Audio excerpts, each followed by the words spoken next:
I'm an airline pilot now, which is awesome. I had a great transition, man, from the civilian military world to civilian world. A big company, great money, doing pretty much what I did for a living as a pilot. Obviously, is a little bit different, but 6 months kind of into it, man, it's like something's wrong, and I'm missing something. And what I found out, what I'm missing is just the identity and purpose of it. And I'm a guy like, man, I'm Brian, dude. I was Brian before I came in the military. I'm Brian. I'm afterwards. My identity is not really wrapped up in that. Like, yeah, I was a lieutenant colonel when I retired, but like that's not, that's just a part of me. It's not my identity. But what you realize is just, and I think it's a good NFL coach that said it, doing hard shit with good people. And that's what I miss the most. Right. And I think that's what we all crave, and that it's almost unfair to anything we do now, because of what we did. Such hard things, such great people and purpose in doing that and getting after it. You miss that. And that's what I miss. Check in. Crew. Voices in the dark, altitude and attitude, laughter over scars.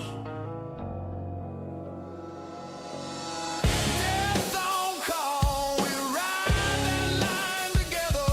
Stories from the sky, we drag them through the weather. Yeah. Death on call, we bleed in quiet confessions. AC hearts built from chaos and aggression. IR Gun 2 trainable channel A, TV Gun 3 trainable channel B. Distance of friendlies is 175 to 200 meters. Focus ready both channels. Now firm start, clear to fire. Hey, welcome to Death on Call, episode 10. It is June 25th of 2026, and for the first time, we get to say it. For the first time, we actually have a pilot. We have a pilot on the show. He was a nav first, don't hate him, but he was a pilot. Details. So, yeah, details, semantics. So you know how we do it here. We're gonna read out their bio, introduce them, and kind of give them the floor to tell their GWOT gunship story. So first, we will start with Michael Grochol. Let's pull that. Michael Grochol was a U-model sensor operator from 2007 to 2010, logging 100 plus combat missions across multiple Iraq deployments. Since hanging up the flight suit, he founded Iron Eagle X, a defense technology company he built from under 1 million to over 100 million in annual revenue before selling it to General Dynamics in 24. Today, he's VP of Technology at GDIT, still solving hard problems for the same special operations and intelligence community he used to support from the air. Welcome to the show, Mike Grochol. Hey, thanks very much, Pelt. Excited to be here. Appreciate it. All right, everyone. You asked and we delivered. We have your pilot. So today we have Brian Flanigan, B-Flan, on as the second guest, and his bio is Brian Flanigan arrived at Hurlburt Field back in 2004, starting out his gunship career as an AC-130U Navigator. That's right, you heard that correct. After going back to pilot training, he returned to the 4th SOS to fly the gunship as a co-pilot and aircraft commander. He wrapped up his military career spending his last 3 years as an active reservist flying MQ-9 Reapers with the 2nd SOS, where he served as the director of operations until retiring in early 24. Welcome to the show, Brian Flanigan. Hey, thanks for having me, man. A long-time listener, first-time caller. I know, man. And what is it you said you did? You were a pilot. Did you tell us that? Yeah, so I was prior navigator, obviously, in the 4th, and then right, with the pilot. But you were a pilot. Yeah, I was a pilot. That's what I learned. I don't know if you guys know this or not, but when you get a pilot training, the very first day they teach you the number one rule of being a pilot, and you have to memorize it the first day, and they write it on the board in all caps. And the rule is that you never miss an opportunity to tell people you're a pilot. So I'm a pilot. I'm telling you. That I wanted to make sure that you were still abiding by, that boldface. Yeah. I got the secret handshake and all that stuff. Good. Okay. Well, we'll just jump right in here, and sir, if you don't mind, we'll start with the sweaty. the white collar sweaty first, Oh, who's he ain't no Literally. who's sweaty no more. He's I know that. he's Oh, C I suite. know that. Yeah, absolutely. But we got to show his humble upbringing and how he got there, That's right. and see how it played. So Grochol, man, just tell us about how you ended up in gunships, where you started, where you came from, you know, the intro to the Air Force career. Yeah, for sure. So I joined in 2003, right out of high school. I turned 18 in basic training. Like a lot of folks from that time frame, watched 9/11, happen, and honestly felt like a really strong desire to want to serve. Obviously, had to sit on the bench for a little while, waiting to get in. Funny story about that, even a little bit pre that, was I grew up in Silicon Valley, San Francisco Bay Area, and that was kind of the start of all of the tech stuff that really happened there. And a little bit before September 11th, about maybe less than 30 days, I was trying to convince my parents to let me graduate high school early to go work at tech startup. I wanted to basically take like the equivalent of like a GED high school equivalency exam and like go right into tech. And they were absolutely not interested in that in any way, shape, or form. And so, obviously, 9/11 happened, and then I decided to go a completely different direction. People, even when I said I was going to join the military, were like, "Oh, are you going to go into tech?" And I was like, "No, I'm going to go blow shit up." Because when I went to the recruiting station, the Air Force recruiter showed me the famous Afghanistan box rectangle mosque video, that's on YouTube. And as soon as I saw that, I was like, that's what I want to do. I want to do that right there. And so longer path to get there. I had to fly on AWACS first because at the time they did not have sensor operators going direct from the schoolhouse to gunships. And funny enough, they had just taken Matt Jacobson and Gunter right before me, and they were waiting to take somebody else. So I went through the training school, and they told me, hey, they might do it. You got to get the best possible scores you can get. So I literally went through the 1 Alpha 4, which is a career field that doesn't exist anymore, schoolhouse, and I missed one question through the entire courseware. Because I was like, this is the only way I'm going to get in. And then they were like, oh, sorry, we're not going to put somebody in. You have to go to Tinker Air Force Base. So I went to Tinker, flew on AWACS. That sucked about as bad as you can imagine. And really didn't like it. And I was actually looking for any excuse to get out of AWACS that I could. I applied for special duty assignments. I applied to be like an interrogator, all these things. But because I was aircrew and had the gates, they wouldn't let me out of an aircrew career field. So I had finally figured out a way out. There was a critical shortage to flight engineers, and I was going to go become a flight engineer. And then my chief basically came to me and said, hey, if I could get you an assignment to gunships, would you take it? You didn't want me to leave the career field. I said, absolutely. Like, that's the job I want, but I want out of here bad enough that I'll hit whatever eject button I can get my hands on. And so long story long, he got me that slot. I made staff sergeant. So I hadn't actually pinned it on yet, but I, had a line number, which was, basically a sideways 8 for, all others at the end. And they, sent me to airman leadership school like right away, because they're like, you can't PCS without this. And then got the opportunity to go to gunships and, went through the pipeline and, and just like a lot of people, I checked out in August, deployed in September. It was like, you're leaving immediately. So yeah, I was, then did 6 deployments in my time. And then, it was time to either get out or re-enlist. And at the time, that was when they were paying a ton of money for the sensor operators working in commercial industry, working for as a deployed contractor. And I was able to get one of the more unique one of those roles, and so decided to do that and started a path obviously outside of the Air Force. But yeah, did those 6 trips to Iraq. Never had an opportunity to do a gunship trip to Afghanistan. Probably the one checkbox on a resume I wish I had. But yeah, but it was an amazing time. Yeah, that's it's always interesting to hear how, you know, um, people, our brothers and sisters ended up in gunships. I mean, some of us were gunship babies, but it just the crazy,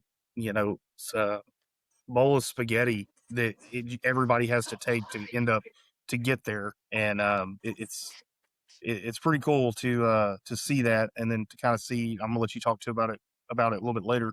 To kind of see where gunships, the trajectory that it helped send you up on, towards where you're at now. All right, what everybody's been waiting for, sir. Would you like to tell us? Yeah. Like Mike, man, I got in the Air Force in 2003. I was an OTS guy, so graduated college 2001. Didn't know what I wanted to do. I had a liberal arts degree, so you guys probably figure out how useful that was. So I was managing Ace Hardware, not really knowing what I want to do. I was actually living at my buddy's beach house. His parents had a nice house there in Wrightsville Beach when 9/11 hit. And I just remember being there that morning, being like, hey, I want to serve, because I grew up Army. My dad was a career Army officer, so I moved all around. The military was in, pretty much my blood. My grandfather was a naval officer as well. So decided to go in, man, went down to the recruiter, called, and here I am, like, man, this is like post 9/11. They're probably just, taking anybody and everybody to get in. So I go in, and my dad was a private pilot. He never did anything past that, but I remember him taking me flying when I was a kid. I loved it, man. I just never thought I could do it professionally. And I kind of had that moment of seeing all the dudes taking off the carrier and all the fighters and tankers flying on the news post 9/11. And I was like, man, why not me? So I get out of the recruiter and, I'm like, hey, man, I want to be a pilot. And the first thing the guy says is, yeah, you probably won't get in. I was like, yeah, you're probably right, but I'll give it a shot anyway. And that was kind of the theme, I guess, for my journey to become a pilot, join the Air Force. So I applied for a pod slot, didn't get it, go figure. I had pretty good GPA, but I did terrible on the AFOQT. But luckily, by the grace of God, man, they needed navigators. Like the floodgates were open. Like, hey, you got a heartbeat and a clean record. Come on in. So, got signed up for a navigator school there. Went in 2004, graduated. I got AC-130 gunships out of there. I didn't really know what gunships were. I knew about special operations, and at that time, depending on where you're at the schoolhouse and who's there. Talons were kind of a big thing. They're talking up talons because the navigator has a big deal, low level, and all that stuff. Initially was, you can't go to Talon 2s or, without having a slick assignment first. So I really didn't know much about it, but I started kind of figuring out more about the, what they called the Afghan tornado and all the videos like Michael was saying on YouTube, the mosque and everything. And so I got third in my class. Luckily, there was a U model gunship there. I took it, and I went to Herbal Field in 2004. I was casual actually for a while. So I went, I think my first week of the 19th, I was there, ran into the commander, and he's like, Flanigan, hey, you want to go be the executive officer over at the 14th Weapons School? And I'm like, sure. I don't know what else I'm doing. So that was kind of the stepping stone for my journey in gunship. So I got to go to the 14th Weapons School, which pretty much had just stood up over in the trailers. And in those classes were all the high-time gunship people, Ripple and Sharp and Alvarado, Moore, DeAngelis. And so I really got to know and be around, kind of the top talent in the community from the very beginning, kind of see what right looked like. So I got checked out beginning of 2005 or spring of 2005, maybe summer. And so unlike you guys, we're like gunners and sensor operators, we had a little bit of a lag as far as deploying, because different crew positions were manned differently. So I actually didn't get to deploy for real until January of 2006. I did 2 tail swaps like in the fall, which was, great for me as a nav going over there. But I didn't actually deploy for real until January. So I did 2 deployments every year, 6, 7, and 8. I did 6 total as a navigator. I did 5 to Iraq and then 1 to Afghanistan. And so I felt like I got out of Iraq, as it was kind of wrapping up in, spring of 2008. Kind of, we had done our part, the tide had turned, and then went to Afghanistan for 2008. And so during my time, I continued wanting to be a pilot. Kind of the cliche of a navigator, all the nav jokes, but I didn't give up. So I went and retook the AFOQT. I tried everything, man. I tried to Pals Chase. I got a unit to pick me up out of Wisconsin. They're moving to Pope doing slicks. They hired me, but AFPC wouldn't release me early. I applied for the active duty board, didn't get it. And then my second time applying, I got picked up in 2008, which is about right. You know what I mean? It's kind of, it's a rack and stack basically for the wing and group and squadron. So got picked up, went to pilot training. I was lucky to get a Whiting. So I lived in Navarre, didn't have to move. So I just went to Whiting, and then I went to Corpus, and then I came right back. And then just quick story on that. I mean, it's just God's intervention, man, that I was meant to come back to the squadron. So, the drop, they had the drop night. And so, they rack and stack you. Number one guy goes first. And so say there's 20 people in your class, there's 20 aircraft. Number one person goes in, picks their aircraft, and just goes down the line like that. So I was fortunate enough to be the distinguished graduate. I was the number one dude. And so I go in there, and I told my wife, I'm like, hey, there may not be, a gunship. It may not be AFSOC. We kind of got to think through our, our progression of what we're willing to accept. And so I go in there, and there's not a gunship. There's not any AFSOC, I'm like, what the fuck, I did my part, you know what I mean? So I'm like, okay, there's great assignments. There's like Yokota, Slick, Right. some other ones that were great, just kind of not what we really want. I want to come back to the community. And dude, just then Lex Klucher walked in. I don't know if you guys know him. He's AC. Yeah. Yeah. And I had never hard crewed with him, but I've been down range with him, seen him in the gym. He knew me, I know him, but we weren't really that tight. And just then he walked in, he basically just PCS'd, and he's a lieutenant colonel. And he walks in and was like, hey man, what's up? You going gunships? Like, oh no, sir, there's no gunship on the drop, and there's no ASFOC actually. He's like, what? He's like, hold on, dude. Picks up the fucking phone. He's on APC talking for like 45 minutes. He's like, hey, you want a gunship? And I'm like, an H or a U? Because the H model's gone to Canada. I'm like, I ain't going to fucking. I'm not going to fucking Canada. I'm like, I was like, is it a H? He's like, a U model. He's like, you want to go home? I'm like, hell yeah, I want to go home. And he's like, done. Click. And he grabs a piece of paper, prints off a new one, crosses off AC-130U model. It's like this never fucking happened. And that's how I got back. So yeah, so I got back to Hurlburt, did 2 deployments as a co-pilot, both to Afghanistan. Did that, and then right before I did my aircraft commander upgrade, I got sick with cancer, which kind of sucked. So I was at non-Hodgkin's lymphoma, about a tumor the size of a softball in my chest, and so I was down for a year. And luckily enough, man, I got back into plane literally one year to the day, which is kind of unheard of. And so I immediately did my aircraft commander upgrade. I did that, and I'm about halfway through it, and then I get notified by DP Price that I got selected for school to go to ACSC, which is like, it's like, awesome, great, it's really what I want to go do. Not really. But not knowing my cancer, not knowing my cancer is going to come back at all. And obviously you don't turn down school. I accepted it and went there for a 2-year program. So I did that, came back, deployed as aircraft commander, did that. And then long story short, my officer side was overtaken because I was a young pilot, right? I didn't really have my hours compared to the officer side of the house. And so they were moving me on, made me an inspector general of the 1 SAO. And then I deployed as the CJSOIC Alpha J3. And so I did that. And during that time, I was kind of coming up at a decision point where I want to go fly. And so at 17 years active duty, I went to the reserves, to the 2nd SOS at Herbert Field, flying MQ-9 Reapers. And the reason I did that, is not that I want to fly Reapers. Obviously I want to fly manned aircraft, but they could afford me the man days to get my active duty retirement. And so that's what I did. I had an awesome experience. I went over there, flew the line. In my last year and a half, I was in AGR, and I was the director of operations with 2 to 3 steady combat lines doing all that. And so the end of 23, early 24, I retired, man. And now I'm just a basic ass airline pilot. So that's my story. I'm sticking to it. This episode of Death on Call is brought to you in part by Danger Close Apparel, founded by a fellow AFSOC aviator and former AC-130U Gunship Fire Control Officer.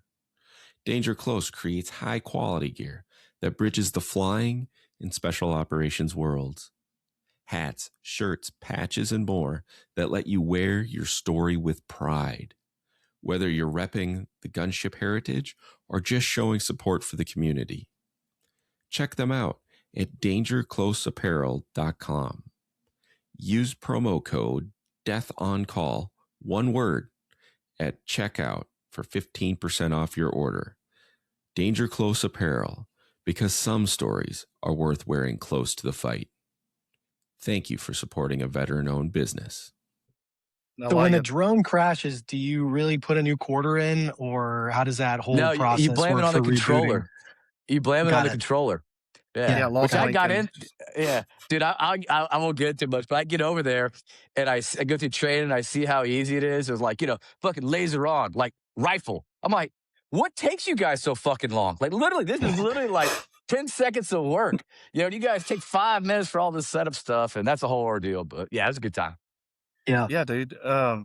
So two things from what you just talked about. One, I I don't know how common it is for any other AFSOC units, but gunship guys, when you get to the FTU, the formal training unit, the 19th, a shit ton of us end up casual somewhere just because the timing and class dates, they never actually sync up. Whatever your class date is, it's never actually what it is by the time you get there. Do you think that is that is more? I think it's more beneficial to gunship guys because you're developing the entirety of the picture, kind of no matter what position you're in. Like for you, you were at the 14th. They sent me as a two striper to the 20th to be the first sergeant and the UDM because there was like 6 guys in the whole unit. They had just gotten 00027 and 28. They had 2 birds, and they were in IOT and E. And I remember going to like the first meeting. I had no idea. They're like, "Are you lost airman?" I'm like, "No, I'm acting as the UDM and the first sergeant." And they're like, "Ah ha ha ha ha," like the base theater and shit. But it opened my eyes up to this picture's a lot bigger than what I'm thinking. I don't know if going to the 14th was just like, I don't know. I mean, you weren't even in it yet. Just as fire hose is the kind of the only explanation I could think. Trying to understand anything from the weapons school before you're even full qualled, in the position. Well, so I had a great mentor there, Brian McMahon, BMAC.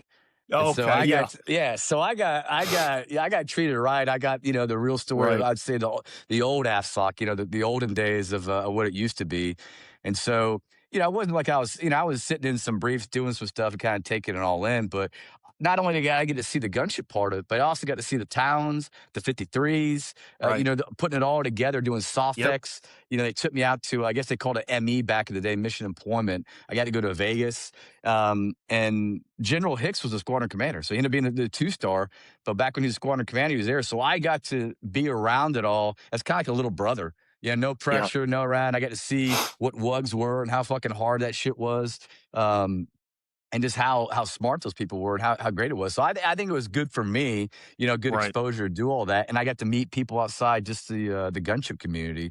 But it's good for a time, but at a certain point, just like all of us, man, it's like I want to get going. I want to go do it. Yeah, And I had a lot of casual time going through pilot. I had 14 months of casual time going through pilot training, which hurt me as an officer, because I'm a senior captain and I got don't get me wrong, I take the time off, enjoy it like everybody else.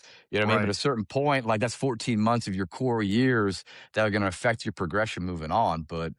Yeah, But I was happy to be a pilot, man. I can't complain. yeah.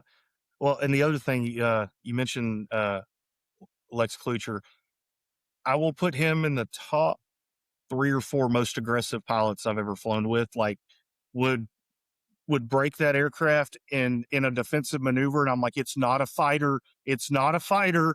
And I'm like, you feel the rainbow fittings starting to bind, and you're like, oh, like, you know, um, great pilot, just hellaciously great pilot, just aggressive as hell. And so when you brought Call that that up, I'm like, max yep, performing the aircraft. yeah, max Yeah. performance, absolutely every time. Um, So I that's have great. I had a casual time too, and Yeah, it was not nearly as prestigious as the 14th weapons squadron. I ended up getting drafted to be like a range safety officer, so they could shoot at night on the gunships, which was awesome from the standpoint of like, I had never been around a gunship really at all. And, you've got that time. And so getting to go out there and listen to them shoot, watch them shoot, do call for fire. We'd also do call for fire with like some of the 53s and stuff. And you actually got to, work the islet a little bit and do some of that stuff once you got a little bit more comfortable. And so my funny story about all of that, and I'll leave the name of this particular person out because they're a lieutenant colonel now, but they were a second lieutenant at the time, also in casual status, was, to go out to the range, especially once you got, pretty comfortable. Basically, the way they told me was they were like, hey, you need one person who's trained, and then you need one person who can fog a mirror. And so their perfect answer for that fog a mirror was a second lieutenant. They were like, grab every second lieutenant out of the 19th that you can and be like, hey, you're coming with me on this night. Like, just schedule them out and be like, you're coming on this night, you're coming on that night. So I brought 2 second lieutenants because I thought really you needed 2 to make one in their particular case. And we go out to the range, and we had decided, we were never told we couldn't do this. I very much quickly adapted the sort of AFSOC mentality of, better to beg for forgiveness than ask for permission. If no one told you can't do it, then, technically it's not disallowed. So we treated the range also like a live fire range, right? So we would bring some firearms with us when we would go out to the range. And so we take the truck out there. We've got, 5 or 6 different guns with us. We shoot them all. And then one of the second lieutenants, who actually was a casual guy waiting to go to like pilot training, like he had graduated from the Air Force Academy. They had no place for him for whatever reason. They sent him to Hurlburt. Yeah, whatever that is. And so this kid is there. We go out to the range, and he brings a Mauser sniper rifle. And so this thing's got like 6-7 inch eye relief on the sniper rifle. And you can already guess where this story is going. The other second lieutenant picks up the gun and goes to shoot it and puts his eye right on the scope. And we're like, whoa, stop. There's eye relief. Notice how you couldn't see anything? That means don't pull the trigger, right? Like, if you can't see anything, you don't pull the trigger. He's like, oh, okay. So he moves his head back. He sees something. I get a phone call. And just to be clear, I was expecting this phone call. It was the wing safety officer, who's also a gunship guy. I won't give his name either. Because I'm going to tell another part of this story that has to do with him. And he's like, hey, I'm coming out to the range. Will you clear me to come out onto the range? I was like, absolutely. And if you remember the range road to get out to like Alpha 77, it was like a 20, 30 minute thing to get out there. And so I was like, hey guys, we got to wrap this up.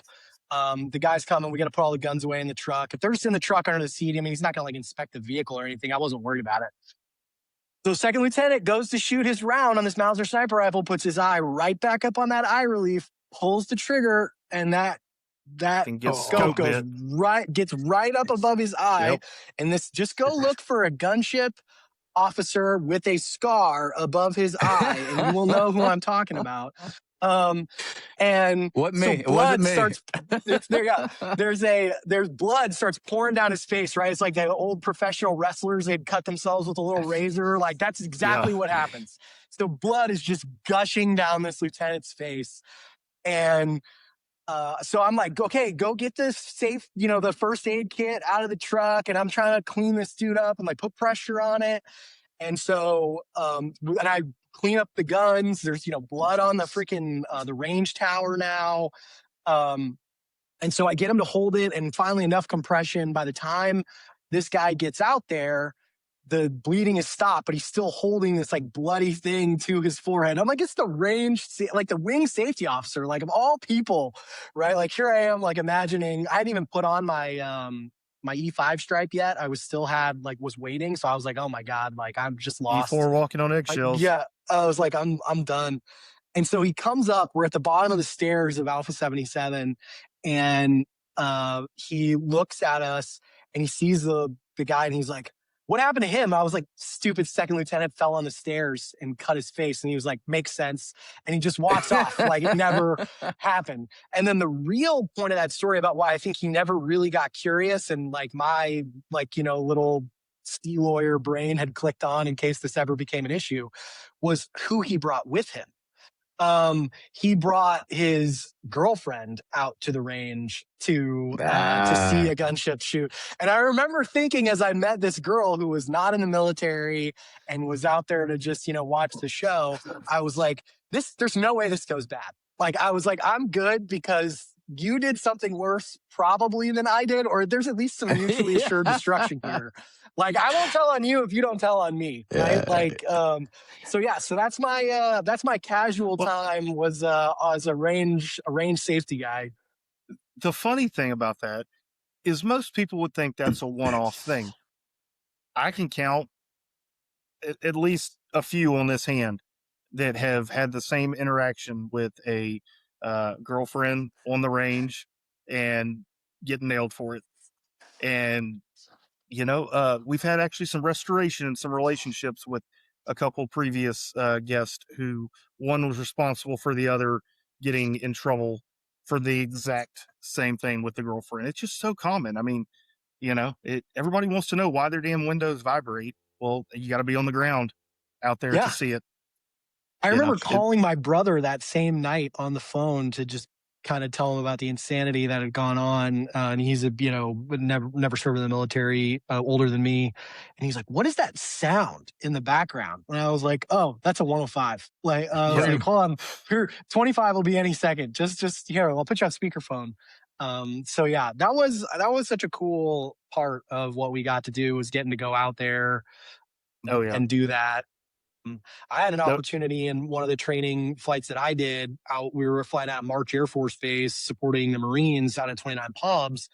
And they had a Cobra range that they let us absolutely demolish. Like, I'm sure someone got in trouble for what we did to that thing, because they had set up all these buildings out of Connex boxes, and Freddie Poindexter was our FOCO, and we were just absolutely decimating that place. I mean, and they were on the radio, like hooting and hollering. They thought it was the greatest thing ever, the firepower demo that they were doing. And, but I just remember thinking, like, this is all fun and games, but eventually someone's going to go out there and look at that range and be like, "What did you do?" And so, because we knocked every building over, they had built buildings out of Connex, stacked like 3, 4, 5 Connex boxes on top of each other, and we were blowing huge holes in them, knocking them over. We destroyed every single vehicle that they had out there. I mean, just blew them to smithereens. And I remember, like, I was like, "This is awesome." The first one, when I hit the top of one of the buildings, the Connex boxes kind of split, and it was clear if I put another round in that they were going to fall down, that I was going to knock them all down. And I remember I looked over my shoulder at Freddie, and he just looked right at me and he's like, "Do it." And I was like, "All right, this is awesome. We are going to blow this place up." And we did. Jenga. We just absolutely crushed that place. It was besides shooting in combat, that was one of the most exciting things I've ever done.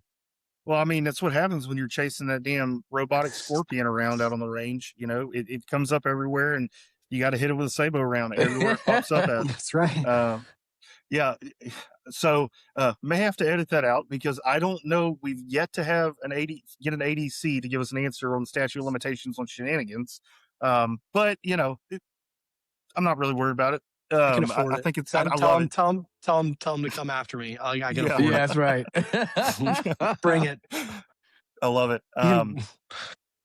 Yeah, no, it's amazing. So many good stories start out at the range, and it's really where, especially if you're brand new in to it, you see the other end of that operation. You see the delay between the impact and the sound. You see what you're training to do, and it gives you a new appreciation. I mean, I didn't really understand the appreciation until like I first got into the fourth, and there's a gunner that was in charge of green flight, and my first day in, we went out there in his yellow Jeep, and it was really cool to see that. And then it can become mundane, but then you always working with guys who don't have a lot of experience with a gunship.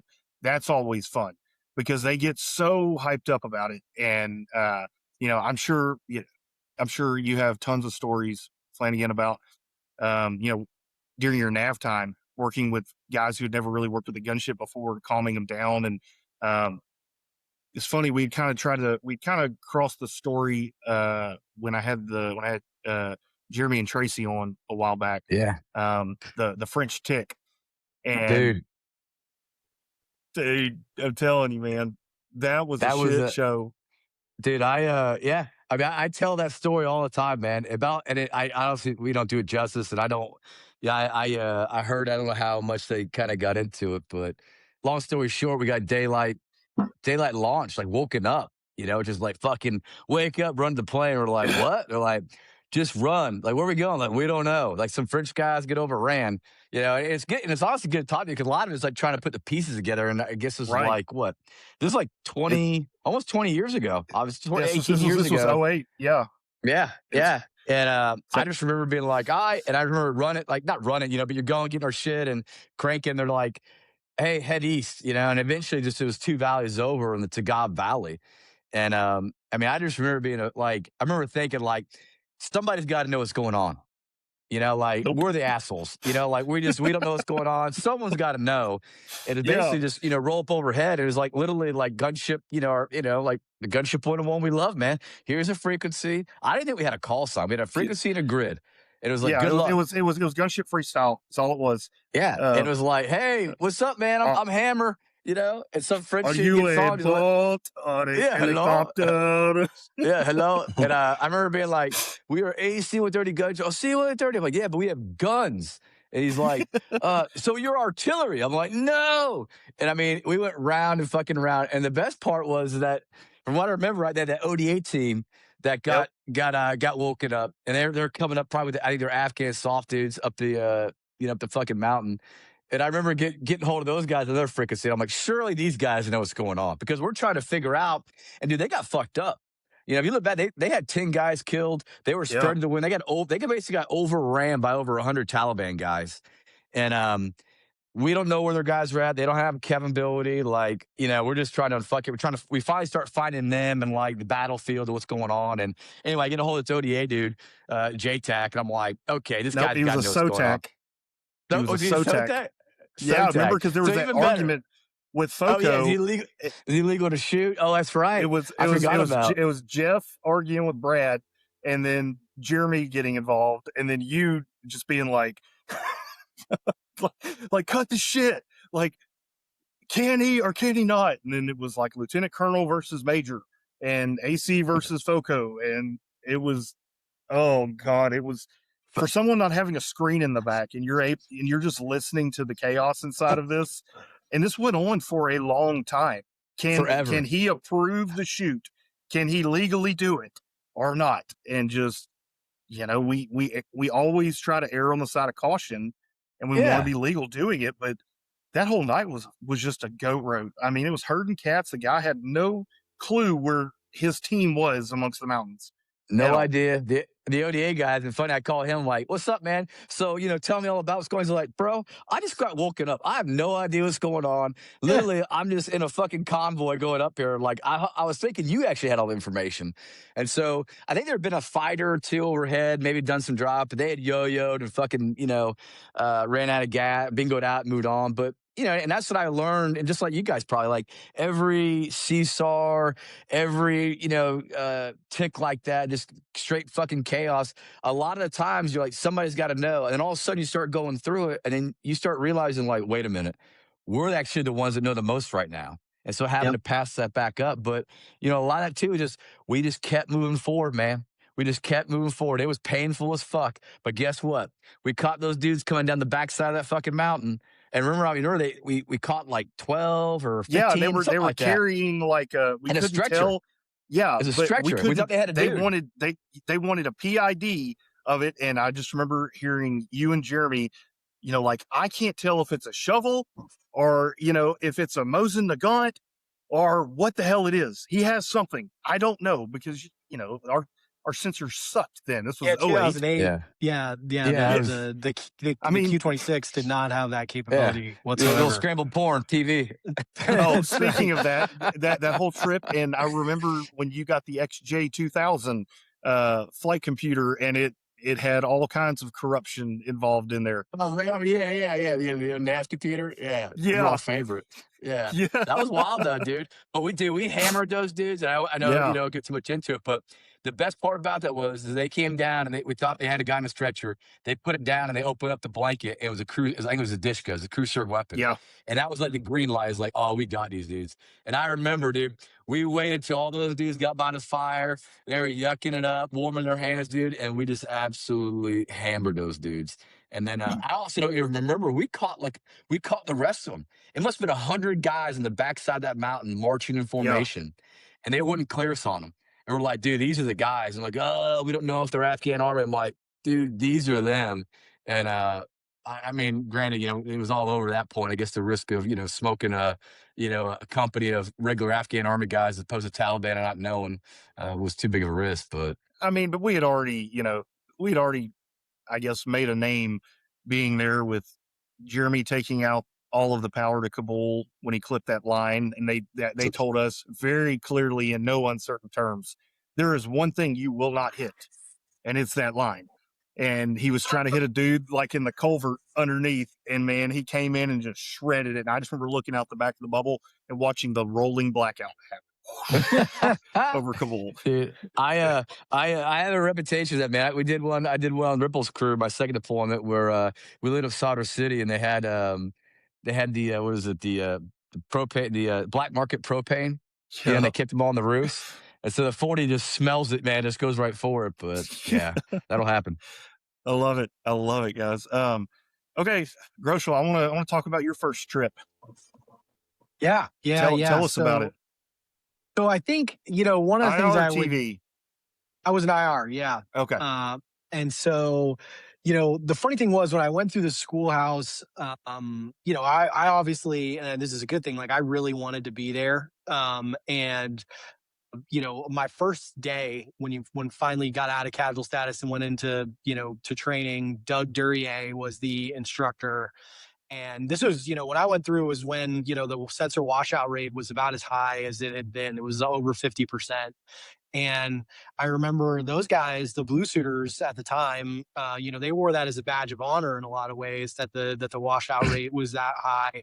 And I remember they sat down and told us, our job is to do everything possible to make sure that you fail.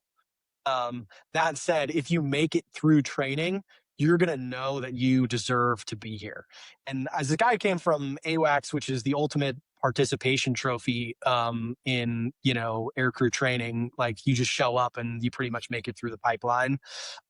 That was honestly music to my ears. That was what I wanted. The moment somebody was like, we will fail you if you're not worthy, I was turned on every ounce of competitiveness that exists inside of me, and I was all about it. And so I went through that pipeline with an absolute vengeance, and ended up doing really well going through the pipeline. They told me I don't know if it's still the case, and I'm sure that the academics have changed significantly, for sensors over time, and obviously now they're gone, but I got the highest academic score in the history of the pipeline. And so the downside of that, though, was that I knew coming out of the schoolhouse that I had my shit together. And so that made me way too arrogant about the skills that I had. And anybody that's ever been in combat in a gunship knows how I usually describe it to people, like how people talk about going from college sports to pro sports, how the game is so much faster.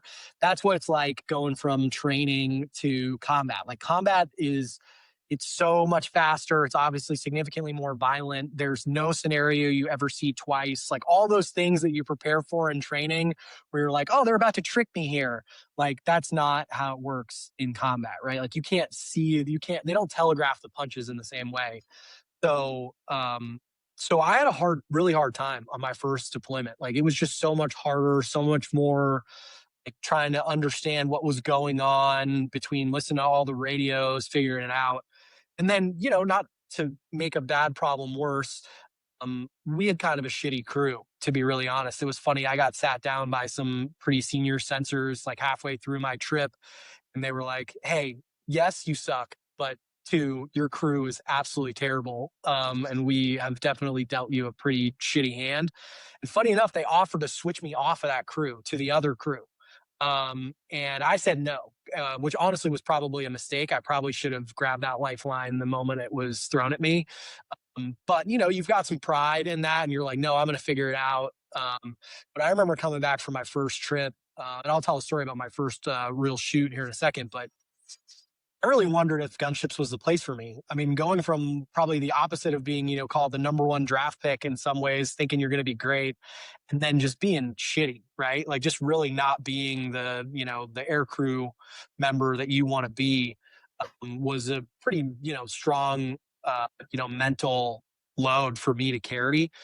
I I will say though that in a lot of ways it was maybe one of the greatest gifts that ever happened to me professionally, because it really humbled me and gave me a lot of, in a good way, like doubt that I needed to be good at other things professionally. So I know we said, in a lot of ways, at least for me, like I can certainly talk about how gunships has made me really good at a lot of other things, right? There are a lot of guys who have a career in gunships and are just amazing at that. And then they go on to do other things. But for me, probably the more, you know, the trophies in my trophy case are not really from gunships. They're from, other professional endeavors. But I can truly say that those probably don't exist if I didn't face the challenges that I faced. And even just as simply as I, would tell people when I would be calm and call it complex or difficult business situations, I was like, nobody's dying. Like, I've actually been in situations where people are dying or can die. Like nobody's dying. Like we're going to figure this out. But regardless, we're all going home tonight. So really, like, it's going to be okay. But yeah, my first shoot, well, my first shoot wasn't a shoot. I went to shoot the very first time ever in a gunship. I was supposed to shoot the 25, and the 25 forward cleared. And then the TV shot the rest of the night on that particular thing, because we were already shooting 105 prox rounds, and it didn't make sense to make a change from a tactical perspective. So the first time I was supposed to shoot in combat, I didn't shoot. The second time they came around, we were supporting the British SAS. And, the SAS had different rules of engagement. So they had to basically shoot at to shoot back. And so what ended up happening was we watched these guys. There were these 13 guys. They rolled us off of another mission to go to this mission with the British SAS. It was a little outside of Baghdad, a little south. And we're watching these 13 guys just walk down a road, right? And we're sitting there, we're watching them. They walk up to a house, and a guy comes out of the house and walks up to the first guy kind of in this line of guys. And I was my probably fourth or fifth combat flight. And I just see like a little flash, like a little heat plume. And the guy who walked up from the house just falls over. And so what happened was that guy had shot him. And I remember, like, if you could still hear the tape, and I've listened to it many times, literally my response is, I think they just shot that guy. Which again, like more experienced Mike would have been like, hey, shots fired. Like I would, already started like talking about tactical things and whatever. But I think they just shot that guy. And the folk go, what? I was like, yeah, the guy walked up to him. I saw like a heat plume, and then he fell over. And so, then what happens is those guys actually stacked up on the door, and they, like 6 guys raided the house. And then another dude from behind shot an RPG, hit a guy on the roof, and torso tossed him off the roof. Like then the show started. And then we proceeded to watch these guys essentially raid this house. And then they leave. They had no casualties. They get their shit together, and they leave about, 3 to 5 minutes later, and they're running back down the road, the direction they had come from. And so we're telling, the SAS what had happened, and they're trying to figure out what they're going to do. They're talking about flying in on Pumas over the top of these guys, trying to get shot at so they can peel off, so they can have like Apaches following them so that they can shoot these guys. And then Whiskey 01, who at the time was actually McChrystal, gets on the radio and says, absolutely not. Like Hammer will engage with maximum force. And I remember at that moment being like, oh shit, like here we go. Like here, it's like you can hear the music start in the background. And the guys actually split up into 2 groups. And now we're doing, DTA. The TV's on one group of guys. I'm on another group of guys. I'm supposed to shoot the 25. We do 50 round bursts. I ended up missing on the first burst because you don't really know where it's going, right? Second burst hit 3 or 4 guys. A couple other guys run into this waterway, and it just becomes, freaking whack-a-mole at that point. We're just running around shooting everybody. and, did it, but I wasn't really that capable yet with the 40, like just really understanding the gun error, wind error, how to offset properly. Like just hadn't really figured that out yet, especially with like your adrenaline. I remember going to shoot and my hands were numb, and going through the schoolhouse, I had never, honestly, like it had never really gotten me that, intense. Like I had felt like pretty in control of everything, but that was the first time that I had ever experienced that, like, legitimate adrenaline rush that came with shooting, that later on in my time, I could almost control it. Like it came, but I would literally like whisper to myself, I was like, you love this. Like, this is what you came here to do. And that was how I would kind of get myself to refocus. But, that was my first time. So the last thing I'll say about that story is, so all that happens, we shoot, the guys are down, and they sent us back over the compound and that we were at. And there were actually a compound right next door. And they tell us that there's these guys, they're all standing outside. There's like 10 or 15 of them. And they're like, hey, we're clearing you on these guys. So we brief up the gun, and we were going to do a 100-round burst right over these guys in the middle. And they're like in this walled compound. I know what the offset is on the 25 at this point. I'm thinking this is going to be awesome. So it's, IR gun 1, trainable, channel A, 100-round burst, focus ready, nav firm, start, clear to fire, arm 1, one's armed. I go to push the button, and the box goes away the moment I push the button. Like, I don't know what happens, but the box just like, and that happens sometimes on the 25. I can say as a sensor operator, like sometimes it just doesn't go off. And then you back off, you're like, no gun, gun 1, everybody checks their switches, blah, blah, blah. They're like, okay, let's do it again. I go to push it. As soon as I go to push it, the box goes away and the gun doesn't go off. All right, cool. Go through our switches again. We're going to do it again. I go to push it. Ceasefire, ceasefire. Those are first responders. Oh, shit. Just an absolute silence in the gunship, right? Just absolute silence. And so my first shoot, obviously, the initial part killed some real bad guys, but literally almost had the worst possible ending to that shoot. And, it's something I think back on, especially because I know we've all had different experiences that have affected us in different ways, but like, just think back on like the person, who would I have become if that gun had gone off? Right, dude. That's some divine intervention, And so, man. yeah, so it's funny because I've listened to your show, obviously, and I know different guys have stories like that. We all have these crazy stories about, hey, that doesn't seem right. Listen to Tharp tell, and JLo talk about that. Hey, that doesn't, man. Are we sure that that's not a good guy outpost? Like, and so yeah. So that's my version of that story of like came, about as close as you can possibly come. I mean, pushed the button twice and the gun didn't go off. And so, yeah. So anyway, finished up that deployment, shot a couple more times. It was, we did our job, and we were, a capable crew, but really not, I was not certainly the sensor operator that I wished I had been. And then got really lucky on my second trip. And I'll wrap it up here, but ended up going with F-Bomb over here as my navigator on my second trip.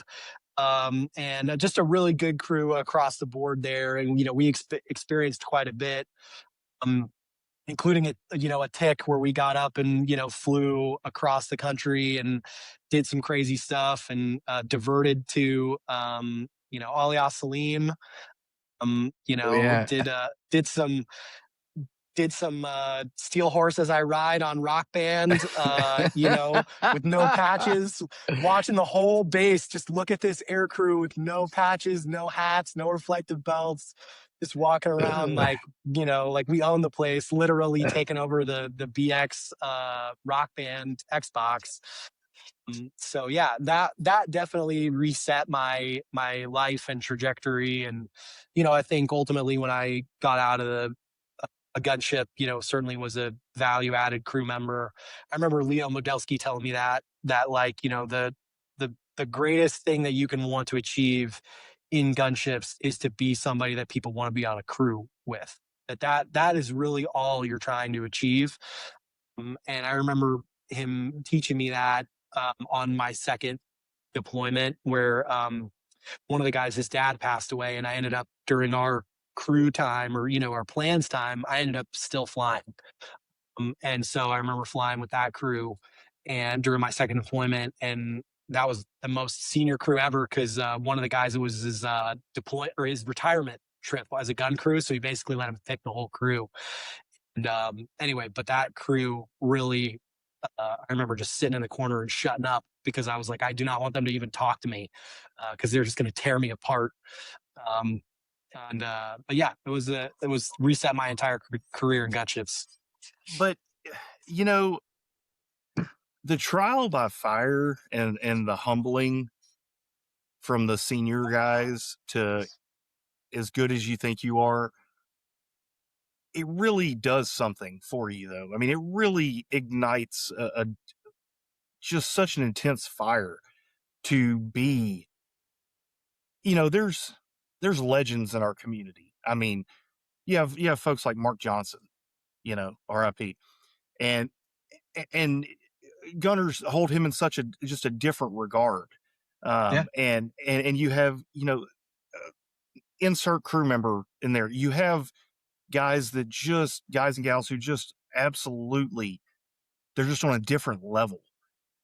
And I think that's what made being in gunships so, one of the things that made it be so valuable to us, but also that you can't stay complacent. You can't ever get there because somebody will come from behind that you haven't seen that has been farmed out to an additional duty at another unit and will whip your ass at your own job, even though they haven't flown in. God, you're getting them current, and you get humbled just so quickly. But it keeps you hungry for trying to keep that blade sharp because you're never as sharp as you are when you first come out of the FTU or when you are getting your annual. In between, you try to stay sharp, and with all the constant evolution of um, what's happening downrange and what we're trying to integrate into each scenario, and you're trying to stay on that. But if all you do is just think you're the sharpest shit out there, you're going to get dulled real quick by someone, something, some mission set because the greatest crew guys out there, there's always somewhere they could improve a little bit here and there. And when you're in a unit that size, that will eat its own. It will absolutely eat its own if you can't cut the mustard. Um, it just makes you have to perform at that beyond bare minimum. But you want to be the best, and I don't think I've ever been associated with a group more highly competitive than a gunship unit. Period. Dot. I don't know, but you gave some sage wisdom in there, and I love that because each gunship story and experience, it resonates with some deep lesson that has been sown deeply inside of you. You talked about how integrating it into like business decisions, like nobody's dying, and I've been there. I've been in those positions where someone is dying. Like for me, I had um, a load that was an NCO pull me aside one time when a bunch of shit was going bad downrange, and he was like, "Look, at the end of the day, they can't take your birthday." And it stopped me, like whatever I was facing at that moment, and I kind of half-ass laughed because I was just so stressed out. And he was like, "Laugh, it's okay. They cannot take your birthday from you. They might put you to death, but they're not going to take your birthday." And I was like, "Okay." And it just carried on to like my worst days. And it's just I love just when you get so many people from so many different cultures and walks of life and experiences and good crews, bad crews, champion crews, shit crews. Some of them are the best that you'll ever meet. Some of them cut the bare minimum, but that integrates into you, and you always have something to fall back on. When there's 13 crew members on a plane, nobody's always having a great day, and there's always something you can learn. And I learned a lot of shit from other crew positions that I would have never learned without, seeking the advice out from them. Please teach me. I'm ignorant. Teach me. I don't understand that. And I loved that piece of, getting thrown into an office, an additional duty with other crew members. Like, I think one of the best things that ever happened to me was getting thrown into tactics under, Nasty Nate and CJ McLean and just insert whatever, amazing tactician that was in there. And you start to really understand the big picture, because if not, you're so compartmentalized in what you do, you don't really give a shit.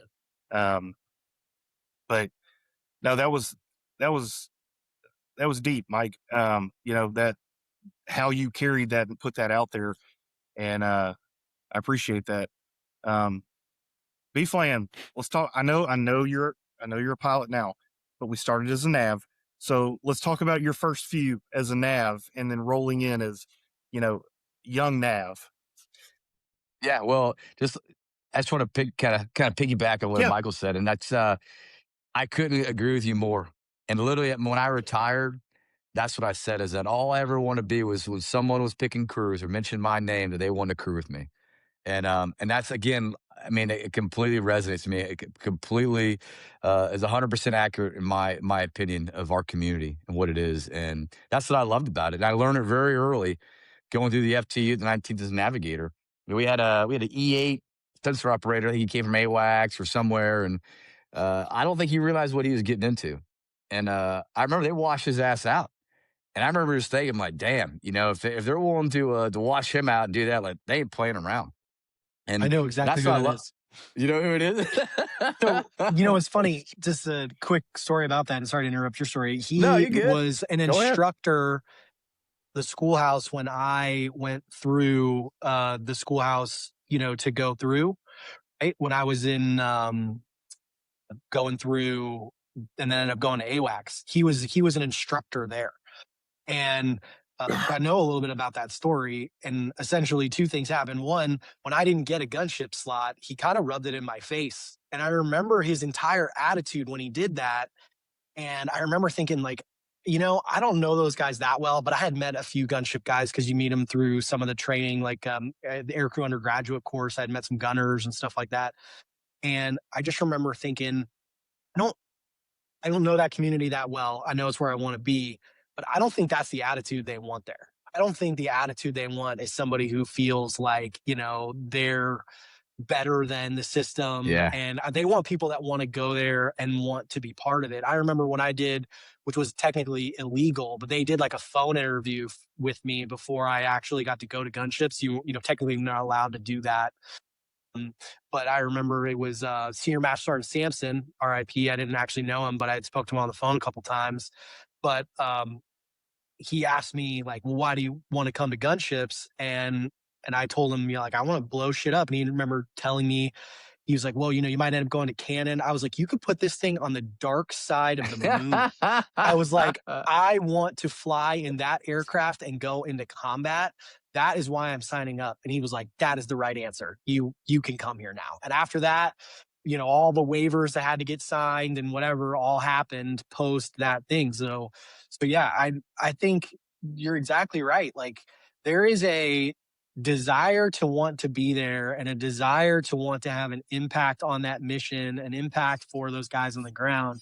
And the people that made it understood that at their core, whether they were there for a short period of time or spent their whole career there, they understood at their core that that's what we were there to do. And I think the people that didn't get that, especially in that time frame, the system was designed to eject those people, like, regardless of rank, regardless of how awesome you thought you were, that system was going to get rid of you. So I know exactly who that guy was. Yeah. And I know the deeper story of the sensor operators who decided you are not going to make it through training.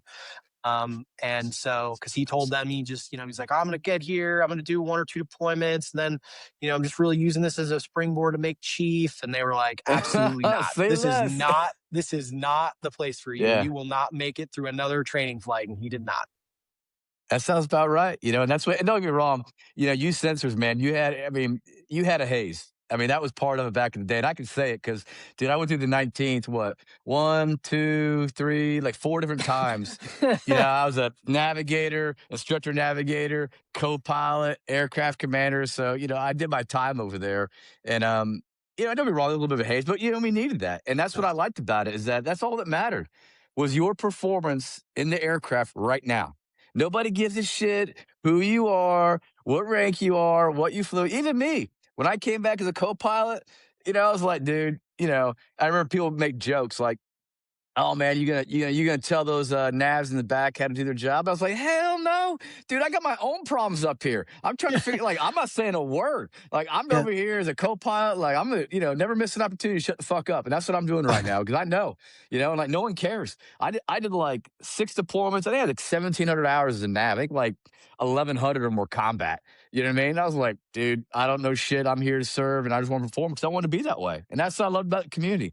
There was somebody, or always somebody, that had a cooler story, more kills, Winchester, DFC, single mission air medal, you name it. Like, man, I was like, I'm never going to achieve that. So I can just be at peace of just being part of it. I just want to be part of this community, man. And I want to be reliable. When people mention my name, they're like, dude, yeah, I want to crew with him. Not like, yeah, if I could have another one, I would. But yeah, I got checked out. My first deployment was on Andy Miller's crew. It was really kind of you know, the off the aircraft stuff was probably more of the highlight than anything because that was the time that we moved from Ali Assalim to Balad. And my crew, I did 30 days in Ali Assalim, and then we moved up to Balad, which has a whole story in it, you know, of, oh, we're moving in country, and they know we're coming and doing all these things. But um, we actually flew the first AC-130 mission out of Iraq. We launched out of that, which is a pretty funny story because Dan Detsy was our FOCO. Awesome dude. I don't know if you guys knew him or not. Just completely, yeah, great, dry sense of humor. Awesome guy. And he was doing a lot of the, you know, stuff on the side, the moving. You can imagine trying to move up to in country, how big a pain it was. Chief Turner, Billy T, was kind of the, you know, senior NCO there, running it all, making it all happen. So we get there and we fly the first mission out of it. And Brett DeAngelis was our guest FOCO. And so we go to launch this mission. It's all this, you know, hurrah. And the wing commander jumps on board with us because it was his thing about moving us up there. It was General or, you know, back then Colonel Brosnick.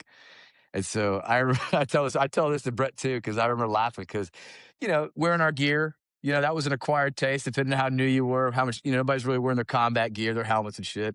And so, you know, but we're having the wing commander fly with us. So I'm like, you know, we get on, man. I start getting my crap on. And I remember Dan just being like, "What are you doing?" I'm like, "Oh, I'm putting all my gear on." He's like, I'm not wearing that crap." I'm like, he's like, "We'll be fine." He's riding up front. If he's going to come to the back, you know, they're going to tell us he's coming. We'll throw in our helmets, we'll throw in our gear, and we'll be good to go. And I'm like, all right, you know, this is my first deployment. I'm like, you know, he's a weapons school guy. I'm like, oh yeah, dude, cool. And so we take off, you know, the first Gunship mission out of Balad of Iraq. And we're going and working the SEAL team or the SAS dudes. I don't know. They hit a house. These dudes spread to the wind. There's like 10 or 12 of them. You know, obviously they all run down to the river. They're all diving in the, you know, the weeds and hiding, you know, in the water. And so, man, I'm on the mic, you know, trying to talk all these guys onto these dudes, you know. I'm like, hey, you know, move 20 feet, stop, you know, and you're 1 o'clock, 10 feet, you know, here's a squirter. And hot and heavy. I don't think we shot. We're just talking these guys on or just rounding them up, man. I'm just on the mic constantly burning it up. And all of a sudden, they come on like, hey, he's coming back. He's coming back. And like, dude, we're committed. Like I'm on the mic. We can't get our gear on, you know, so I'm like, whatever. So he rolls in the booth. Of course, he's, you know, kitted out completely. And I'm on the mic just going after it, man. And we, you know, we talk, we round up all these guys. They get all the squirters, like 12 of them. I mean, very, very intense. And we get done. And it's just like, all right. And I remember Brosnick being like, man, that was awesome.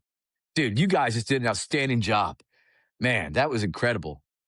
But I don't remember signing anything saying you have to wear your fucking gear. And I was like, okay, you know, and I'm like, Lieutenant, I'm like, whatever.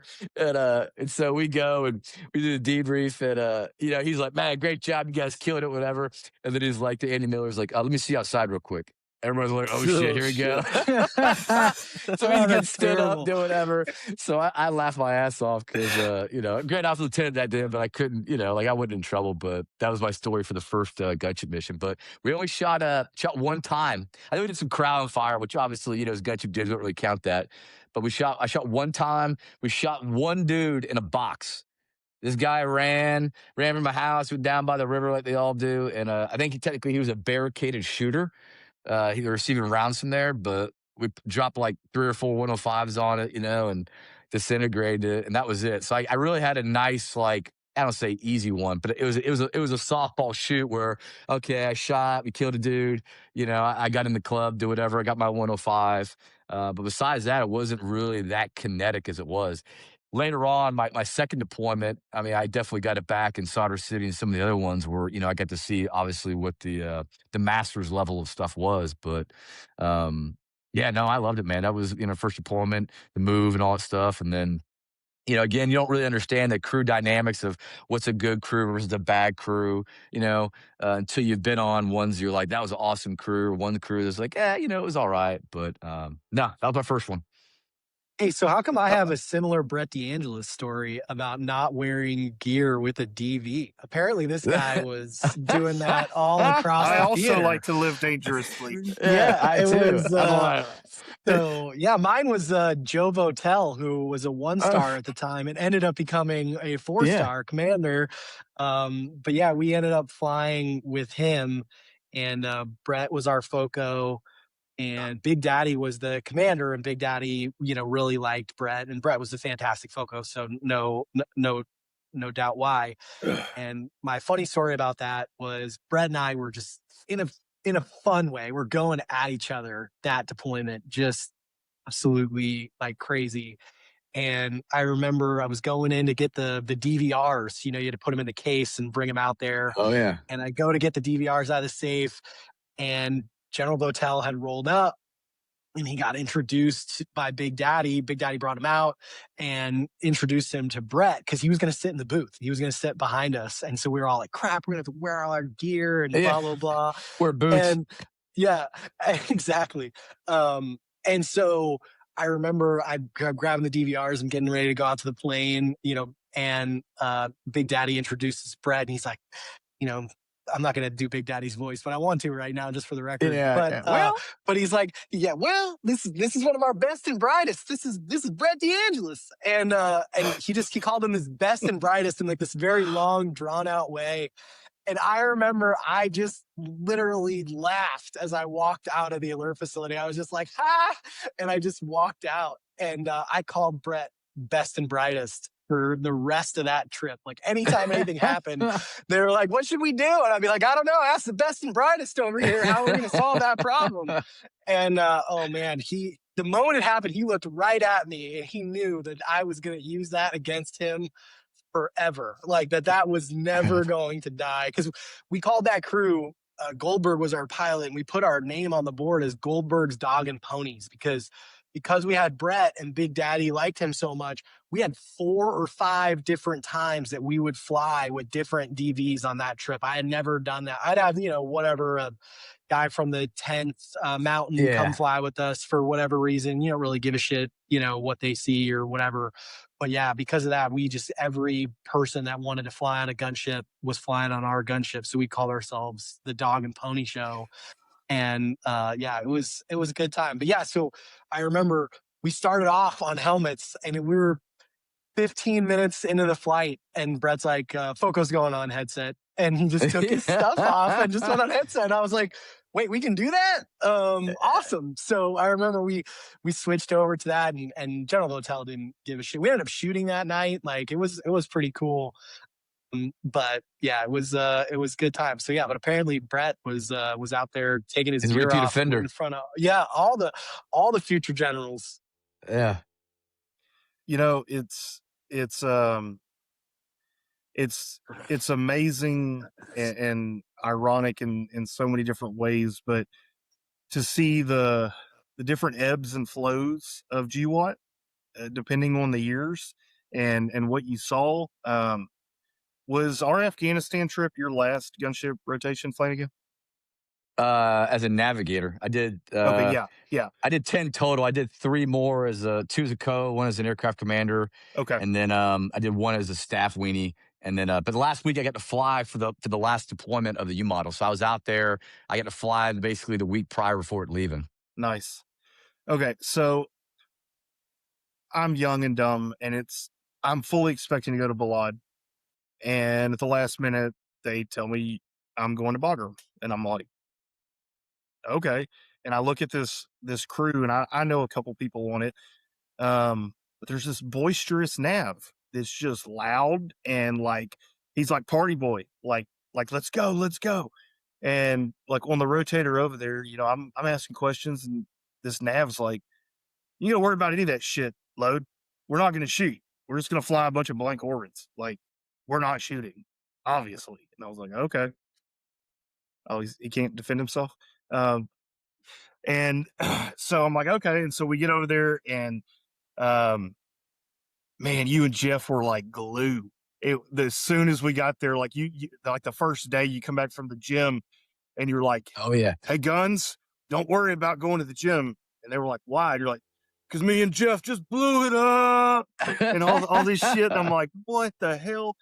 And then we were supposed to do like our orientation flight like the next night with I think it was Alvarado or something.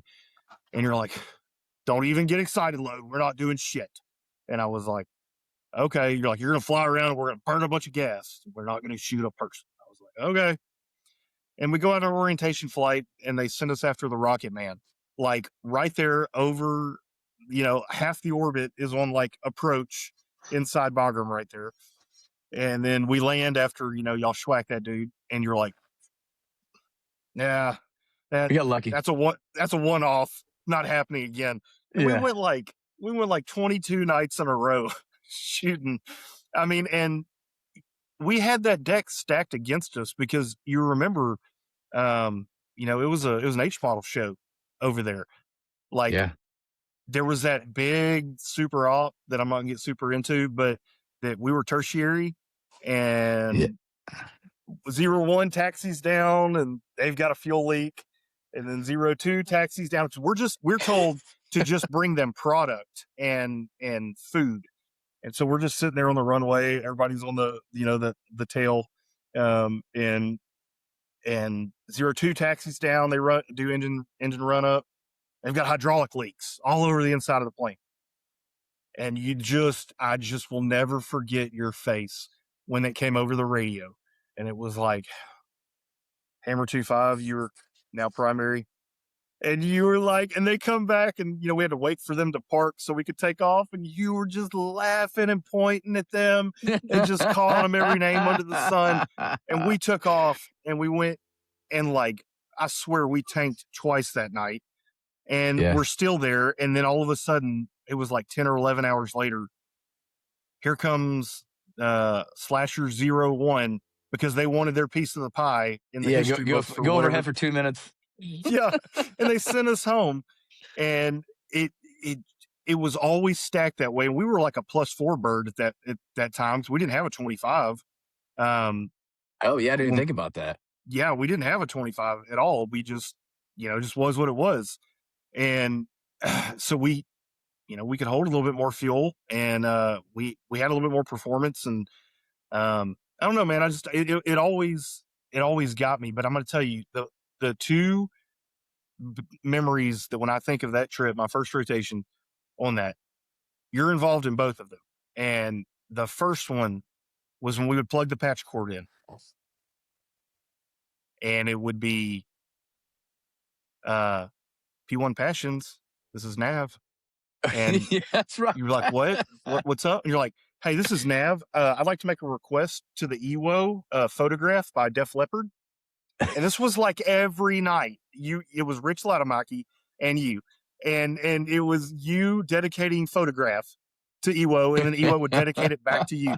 And it was just like, it was the funniest damn thing, because this is my first rotation, and everybody on that crew was an experienced hand in something. I mean, I think there was only 3 new gunship people there. It was me, Tracy, and Dan Hunter. Everybody else had done several rotations. And just between you and Rich, it was just the funniest shit. The other thing that makes me laugh to this day was you trying to describe, how do I put this? Nighttime activities by guys we were watching on top of roofs and in the rivers or the wadis with certain animals or other same-sex figures. And they're asking, like the JTAC's asking you, what are they doing? And you just, they're performing nighttime activities. And night moves. And I just remember it was like Danny Blythe and Jim Hollenbach and Cosmo. And Cosmo's like, what the fuck is nighttime activities? And he goes, and he's like, he's on you know, he's on local on the gun deck, and he's like, oh, they fucking. or it's a dude in a sheep, and you're just like, to the fact that you were able to say that stone cold, you know, sober, and it wasn't a one-time occurrence. It was nightly activities in Afghanistan. And to me, though, that just between P1 Passions and that, and I loved all but one person on that crew. Yeah. And but I thought that was an amazing trip. And you know, y'all spoiled me, and I've said it in so many shows, but Jeff was the best AC I ever worked with. R.I.P. man. That dude was amazing. He had his shit together, but he wasn't, you know, even though he was a major, he wasn't above anybody.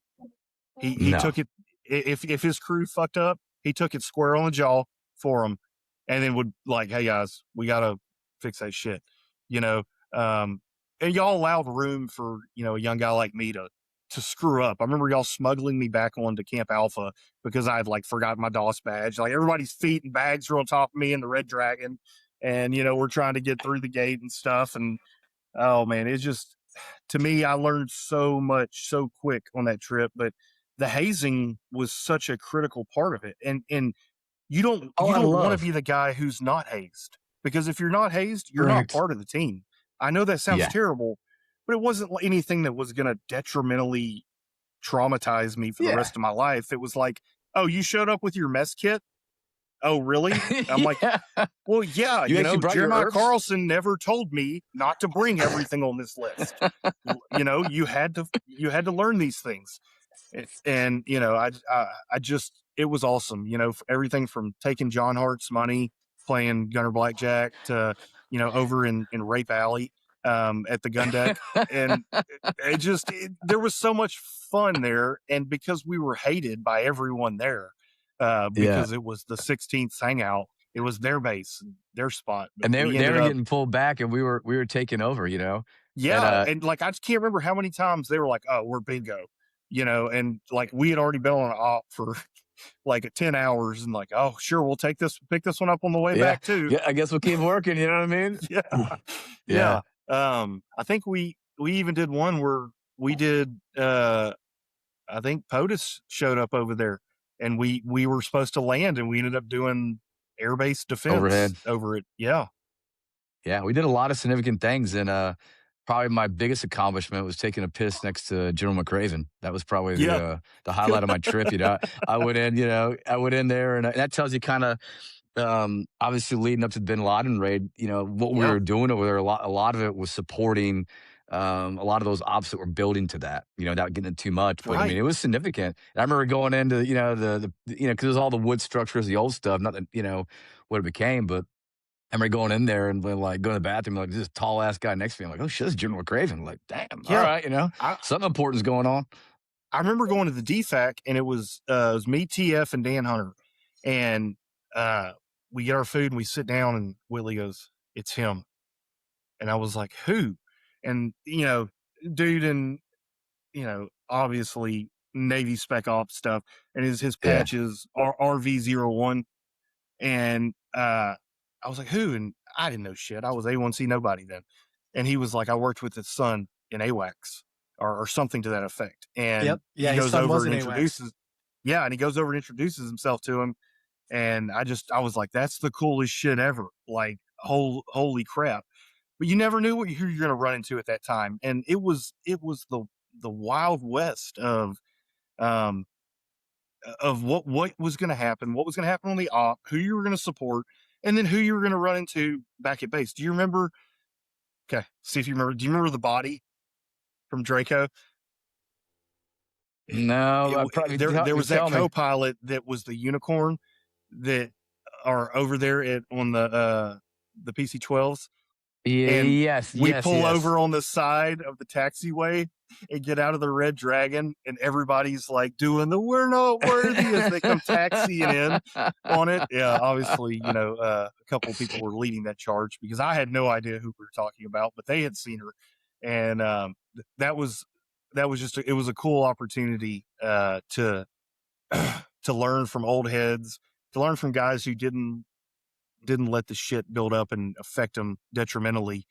And it kind of molded my thought process. I had NCOs taken up for me on that trip with other people, and I saw officers really exhibit just exceptional levels of leadership and bravado in times that they could have got their shit kicked in. I mean, I'll give kudos to Brad O'Neill when he got into it with that major from the 16th, who was just straight talking trash to us while we're all up at Gunship Ops. And it was just, we took care of our shit there. And Yeah. we had no other support. And it started with Jeff, man. Jeff Graham. Yeah, it did. Jeff set that tone. He did. I mean, and talk about the guy that, I always wanted to be, man. Incredible pilot, charismatic, funny as hell. You know what I mean? Yep. Just a complete awesome dude. And he set the tone for our crew, man. That we took care of business. We were professional, but we had to have our fun, man. We had to have empower everybody to be able to speak up and talk. And I remember his favorite thing, I loved it. In debriefs, he'd always be like, all right, first things first. Who's got a safety of flight issue from the mission? It was like baiting people. Every once in a while, somebody like, well, I got something. He's like, why the hell are you waiting now to say that? You know what I mean? Why do you say that back then? And again, always empowering the littles to speak up. And dude, I had such fond memories of that crew, that deployment, because that time Afghanistan was kind of the wild west even more, where if it moved after dark, you killed it. Yeah. Yeah, I remember being in Iraq or being home, and you see the stats, right? Okay, we shot downrange in Iraq, killed like 5 dudes, whatever. And all of a sudden you get like the after action from an HMAL, like, oh yeah, they went overhead a training camp and smoked 150 people.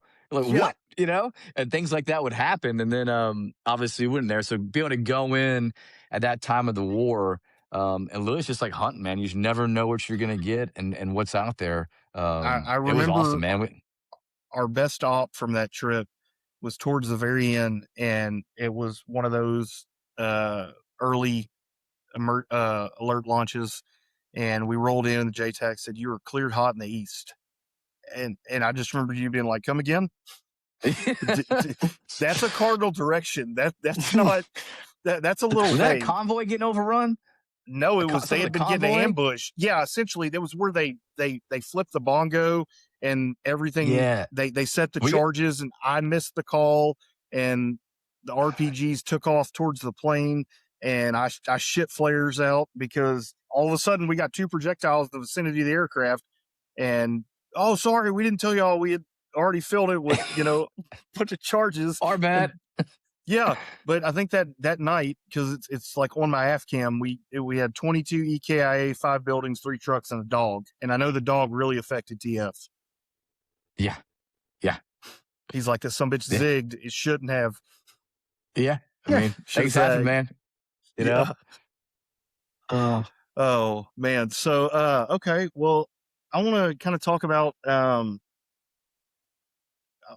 your transition from nav to being a pilot here shortly, and so you have something to think about, Michael. I want to talk about your transition from knowing you were done active duty, going to that, and then how that kind of sets you up for where you're at now. So Flanigan, let's go with you. You your last rotation as a nav, get that, go through pilot school, you get over there. Was it like coming home, or were you like, I'm the FNG again? It was like coming home, but I think I put a lot of the pressure on myself because one is like, yeah, you kind of have a standard uphold, and again, I'm doing something new, man. Like I am kind of the FNG, so that's the way I treated it. And Right. I'm assuming I don't know people too were trying to see how I was going to be, where I was going to come back and think whatever, but I knew better. You know what I mean? And I have my own problems and want to make sure that I was doing the right thing and learning. And again, it's a cultural and identity shift from doing it. But I had a leg up, obviously, with all my time as a nav and instructor and being around it and doing it. And again, we had great pilots, we had great aircraft commanders, instructors to kind of to learn from. Um, but yeah, no, it was. I went to the schoolhouse and then with Carrie Sheridan, and which is kind of crazy because we actually did our deployment together as well. So they put a brand new AC and a brand new co-pilot together for our very first deployment. So I think it was pretty much. I want to say maybe like 4 months after we got checked out. I got checked out of like 2013, maybe December or 12, something. I think December of 12 we got checked out. And yeah, we deployed over there, man, to Afghanistan and went to Kandahar this time. So that was kind of new for me, getting to check out that area out. But we were shooting a lot. We got to shoot on 9/11, which was awesome. And I remember we were overhead watching this big clearing op, and you know, nothing really going on. We're overhead doing it. And I remember Carrie being like, "Oh, I saw a light over here on top of this mountain." I'm like, "What?" There's probably nothing. She's like, "No, check it out. Slay the HUD. Slay the HUD." There's like 5 or 6 dudes up here. And I'm like, "Oh, there's some people here." And I'm like, "Man, this is like a nothing burger or whatever. I think I was just bored, staring at the stars. It's on 9/11. And we sit there, we call it in, give the grid on the SATCOM, whatever it is, whatever. We're still watching the clearing op doing it.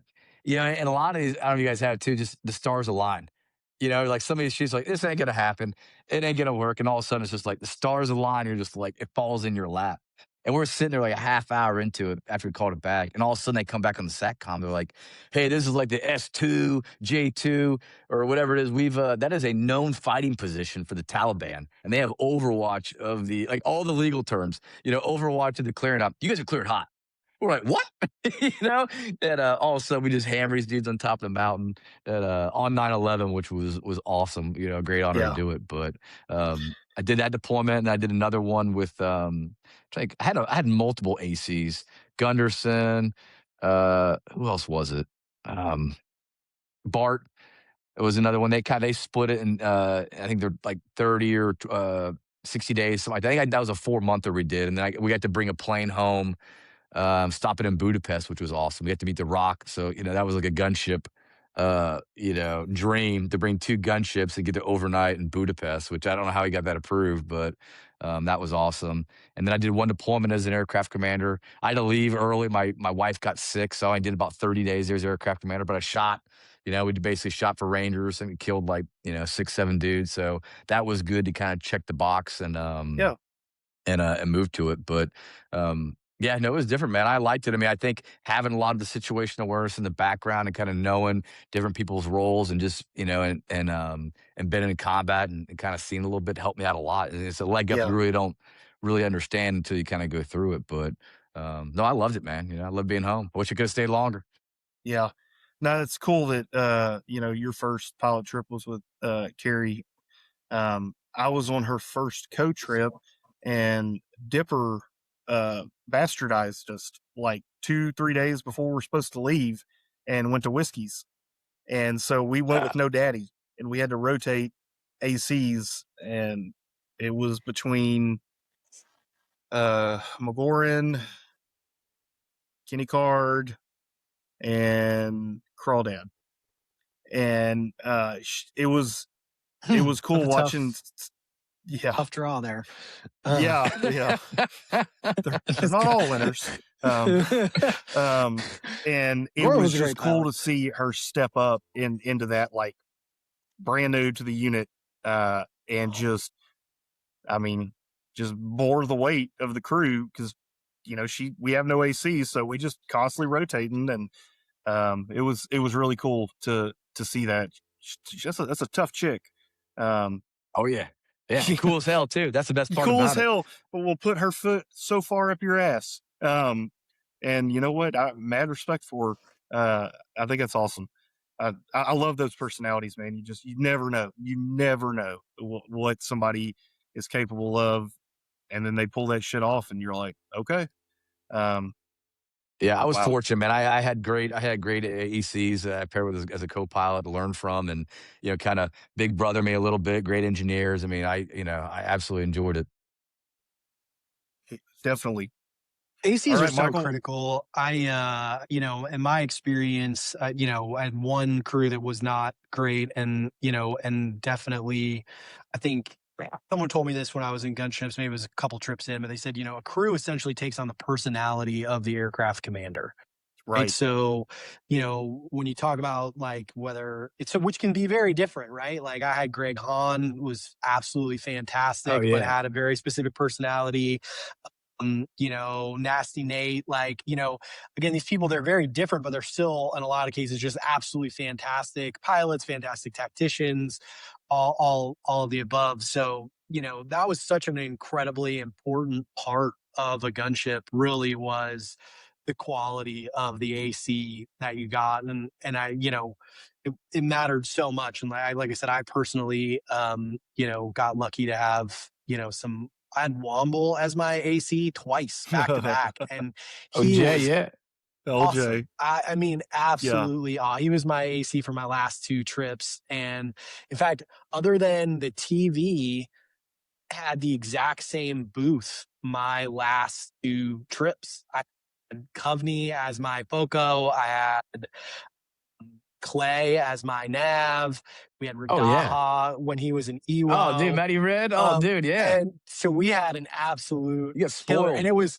it was Clay's first 2 trips as a navigator. And he ended up being, I mean, arguably just an absolute world-class nav. Oh yeah.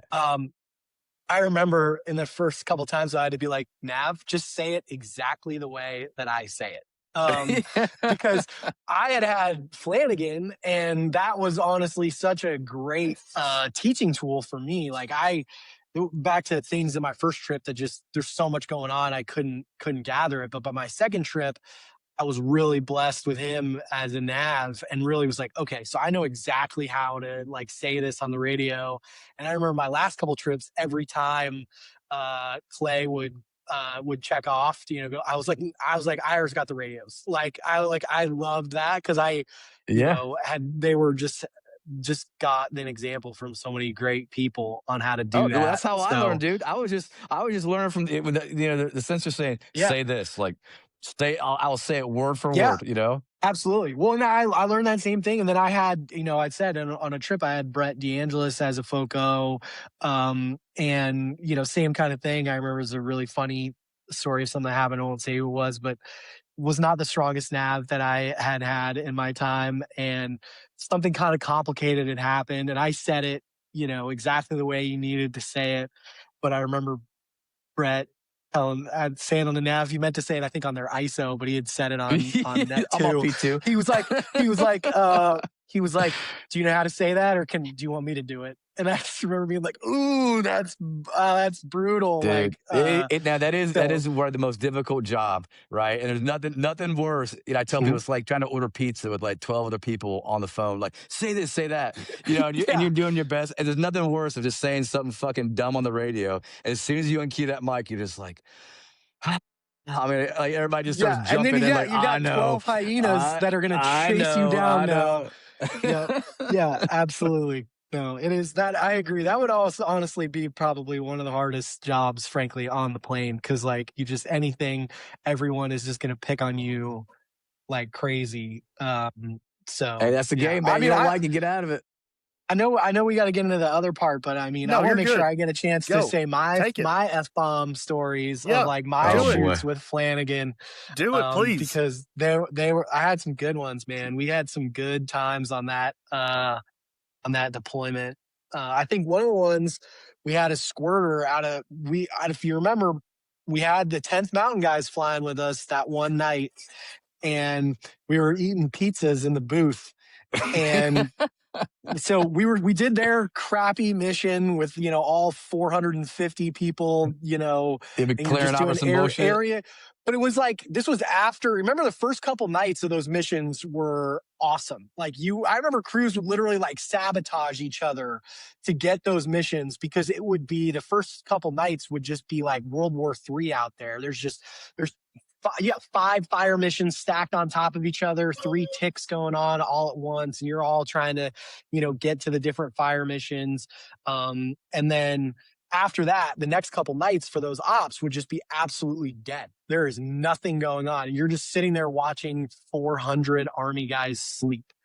And they don't understand how a gunship works. So they're like, hey, spend the next 5 minutes seeing if there's any threats around this building. I was like, okay, what do you want me to do with the other 4 minutes and 58 seconds?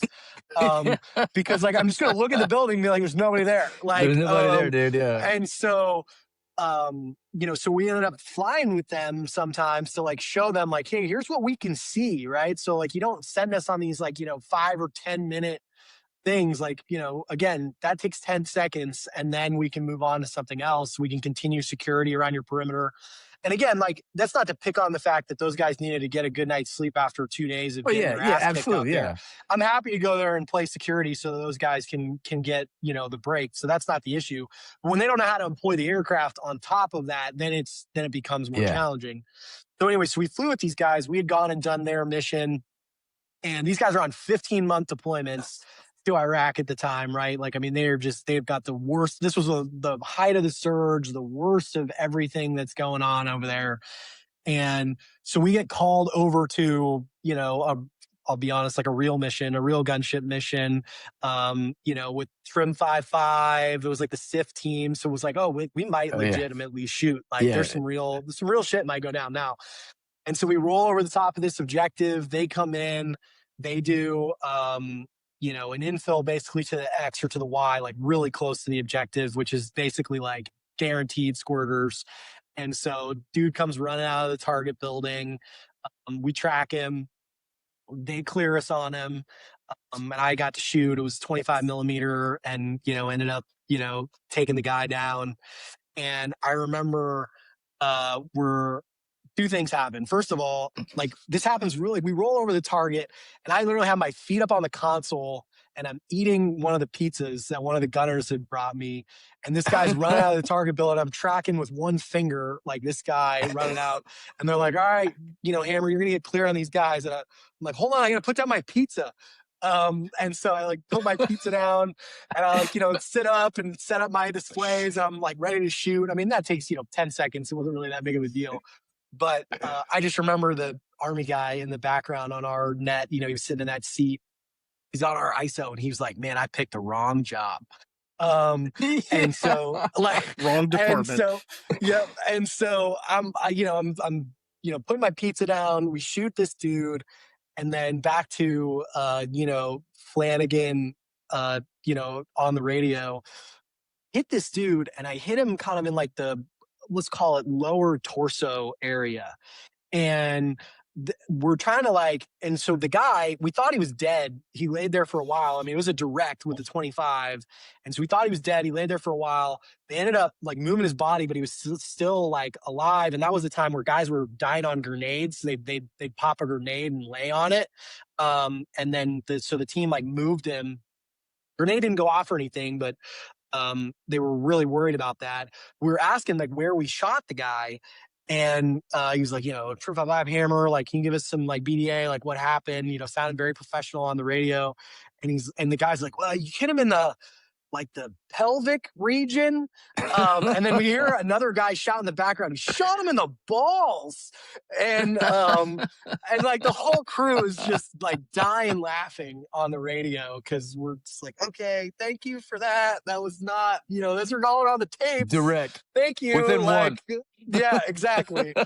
So, but yeah, so I remember, God, that was so funny. And then there was another guy. I don't know if you remember this, Flanigan. There was another guy like out in the field. Like I found some other guy hiding and he was like laying in a little revetment.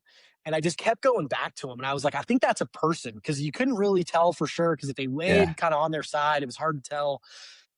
And I remember we just watched and watched. And then finally the guy started low crawling. And it was like, oh yeah, that's a freaking dude. Gotcha. And so, yeah, exactly. And then my other Flanigan story, I got two good ones left. We were supporting a SEAL team, and they were doing, it was in Bakiba, which I had done a lot of shooting in Bakiba, Yeah. Iraq. There was we had done some earlier that trip, actually. Talk about it. One of the most heroic things I ever saw, was on that trip. We got into some real serious ticks early on. A couple guys, good guys died on one of those ops, and that was really sad. And uh, back to like things you think about as far as, I think we all feel like we should have talked that ground party into letting us shoot more. We knew that they were in a really dangerous situation, and they literally just didn't want to back up 10 meters to get outside of danger close, and ended up putting some guys in a really dangerous situation where those guys,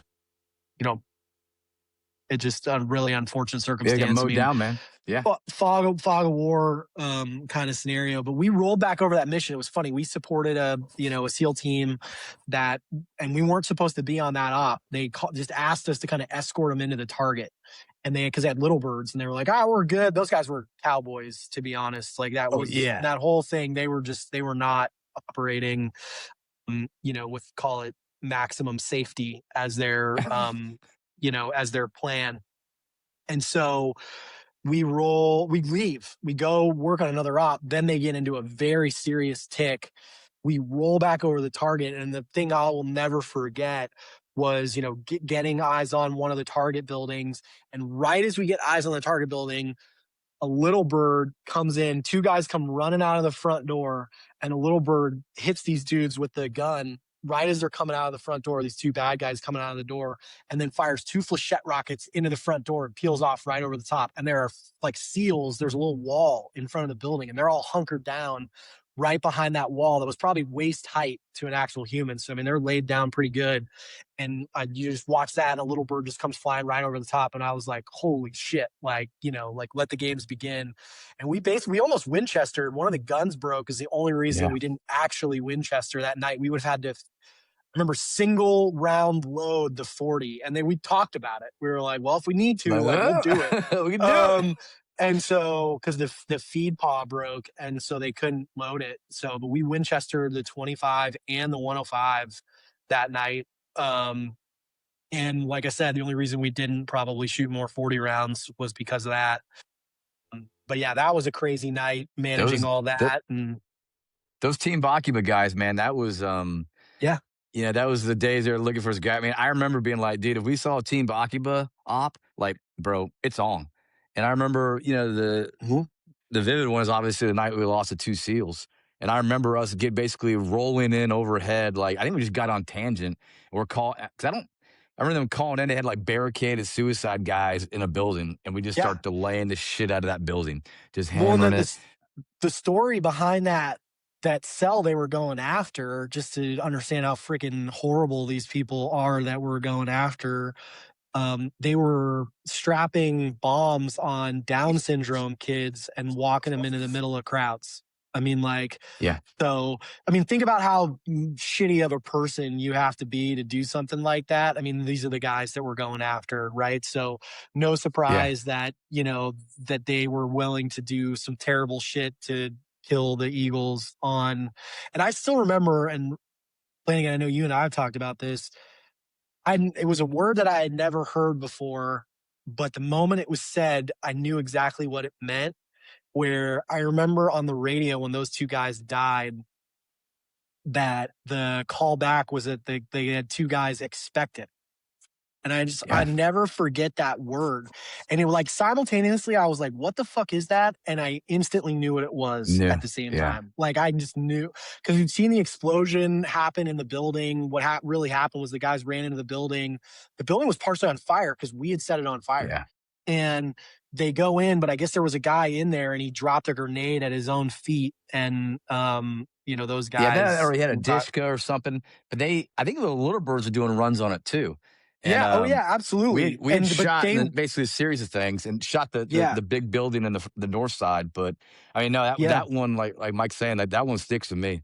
Yeah, that one's, and I'm sure we all have them.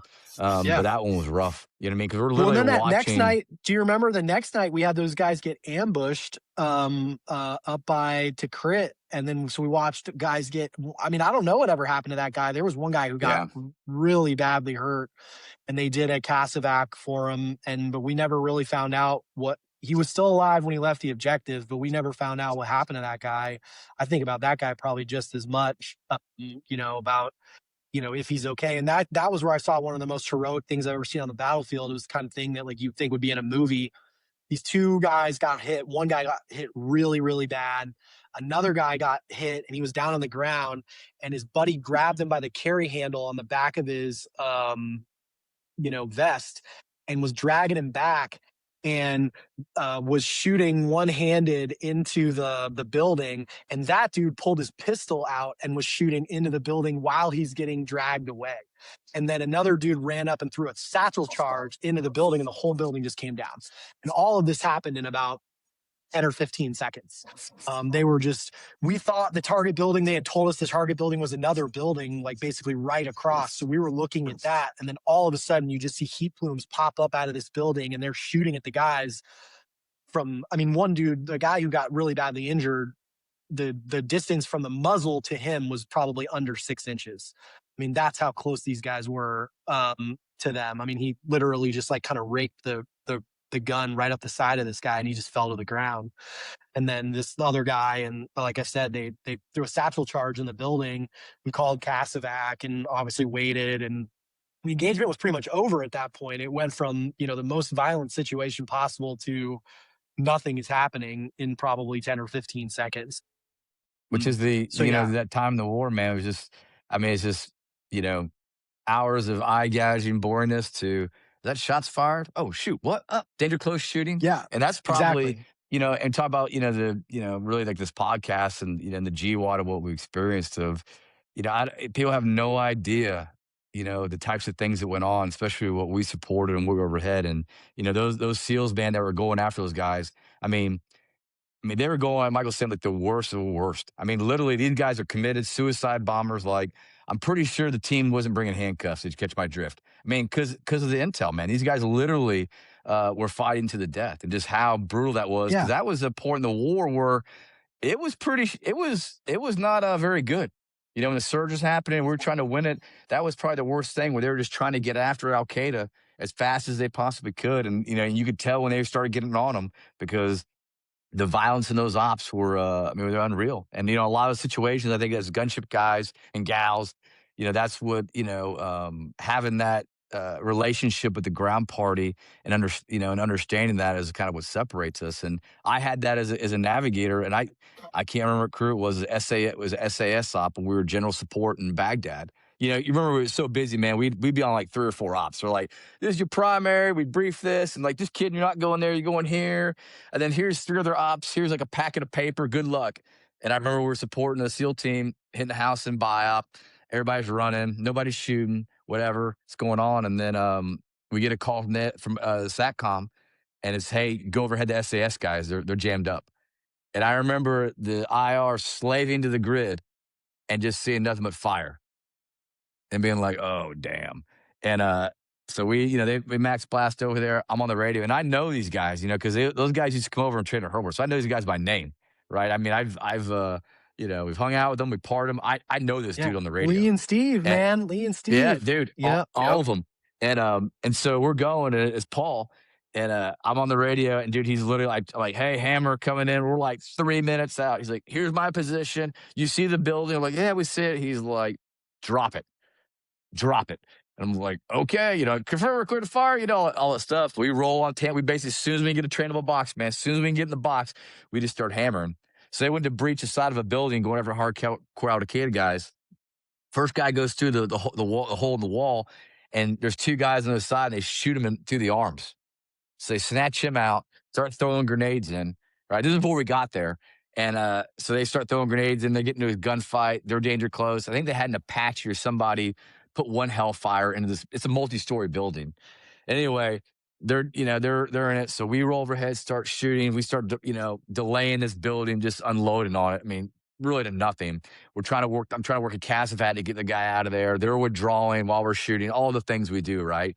So we finally get him out of there. Then we do like an HLZ black, get the dude out of there, and then we pull everybody out.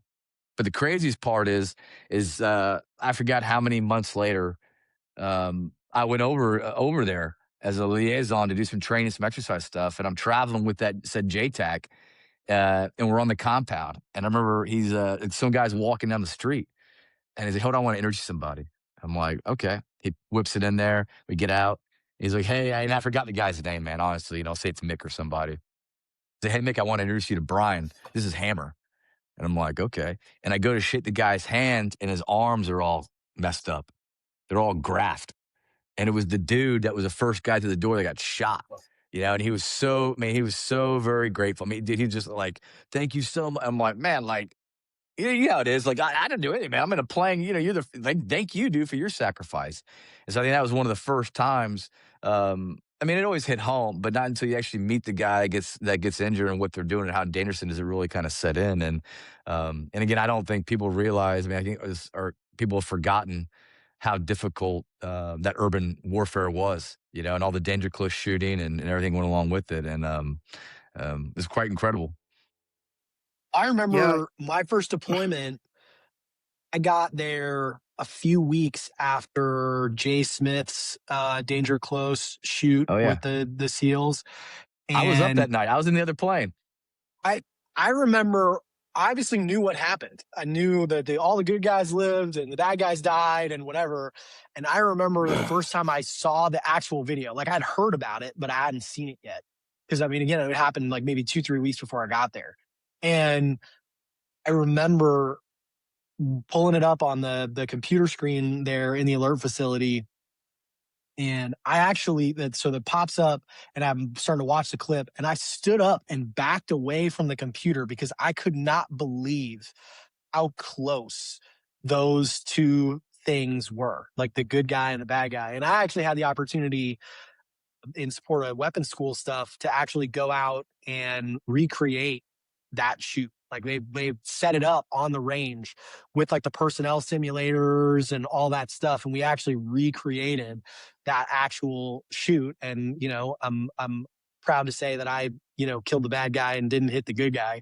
But I remember watching that video and literally backing up, being like, no way did that happen. Because for people that don't understand gunships, like the dot quad is not very big. Like, and the good guy was on one side and the bad guy was on the other. And the range of missing is much larger than both of those two dots on the screen. Like, so they're shooting bolts like when from they were 9,000 sitting there feet. and they're having a conversation, like, how are we going to walk these? I'm like, walk the rounds in. Like, again, like I understand the actual, like I've actually shot those. And obviously we've all been on an aircraft that's done that. I'm like, hell no. Like I ended up shooting Danger Close later on in my career, but it was like the good guys were like 35 meters away and they were like around a corner, and it was just like, the physics of the danger was so much smaller, right? Like, and I remember being nervous, but like, and even thinking in my head, like, I've seen Danger Close, this ain't it. You know what I mean? Like, dude, right. It was unreal. I was up that night, and I had flown with that crew. That was Rock, T Hood, Jay, Snoop, and that was an awesome crew, man. And I remember their nav, Mike went down he had a cold or something, so I got to fly with him for a few nights, which was awesome, so get to be guest help and do it.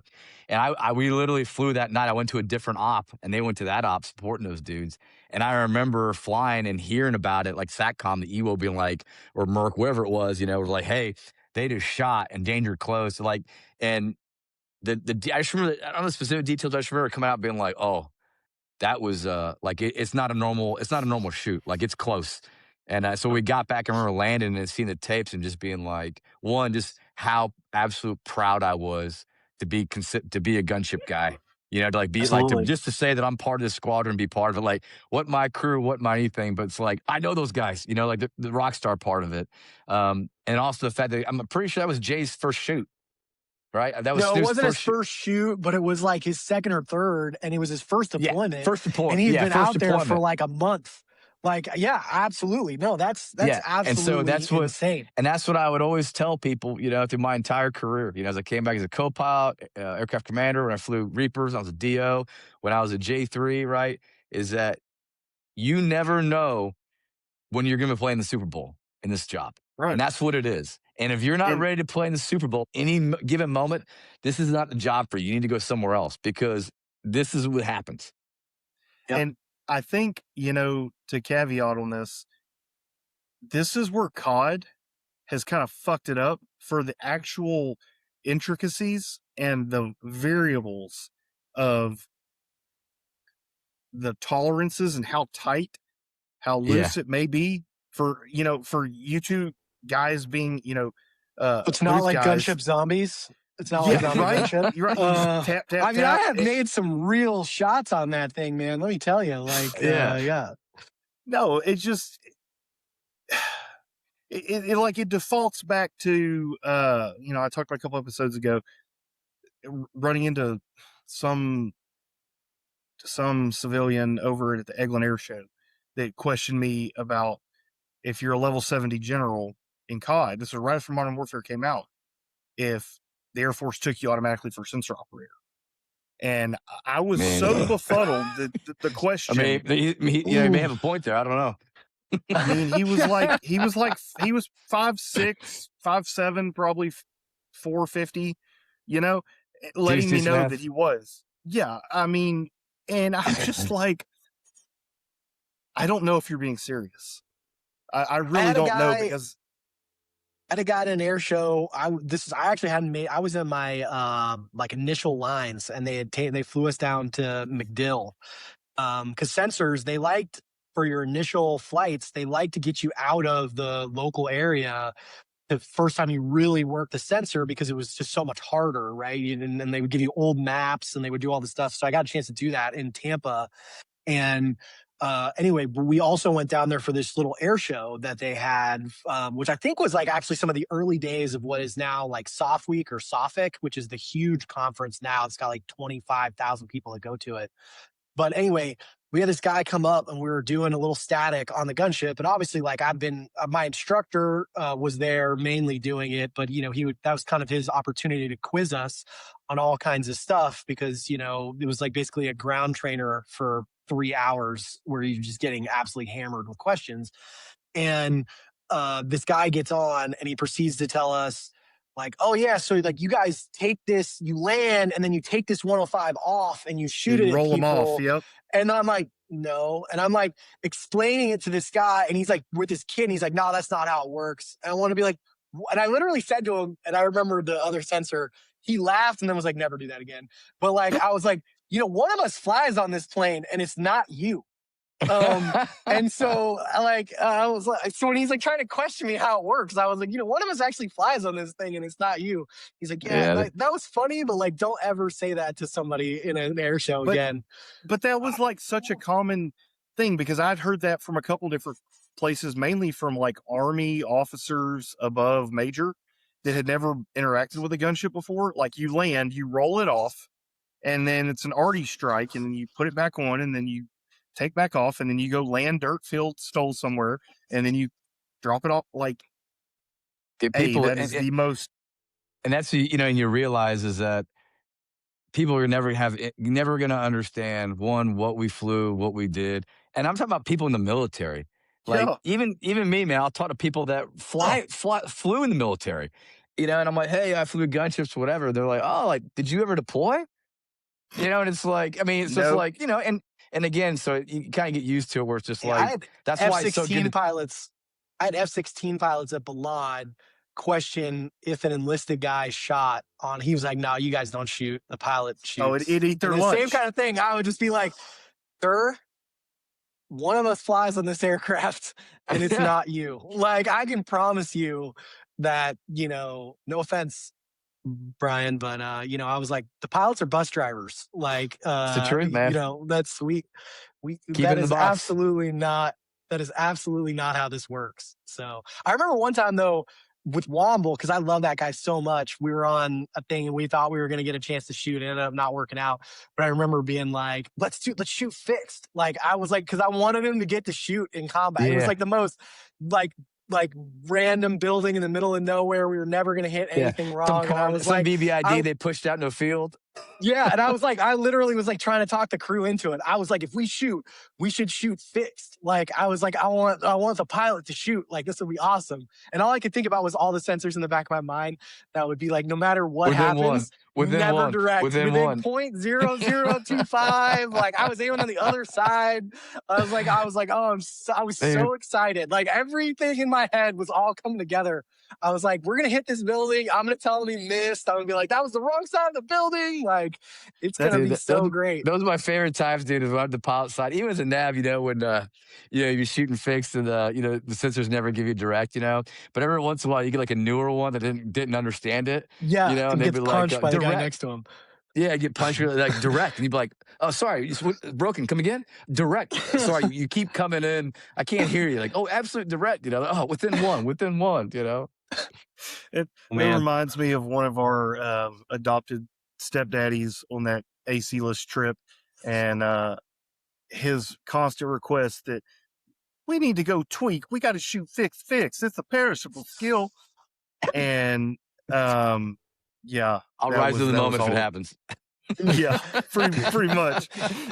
Oh man.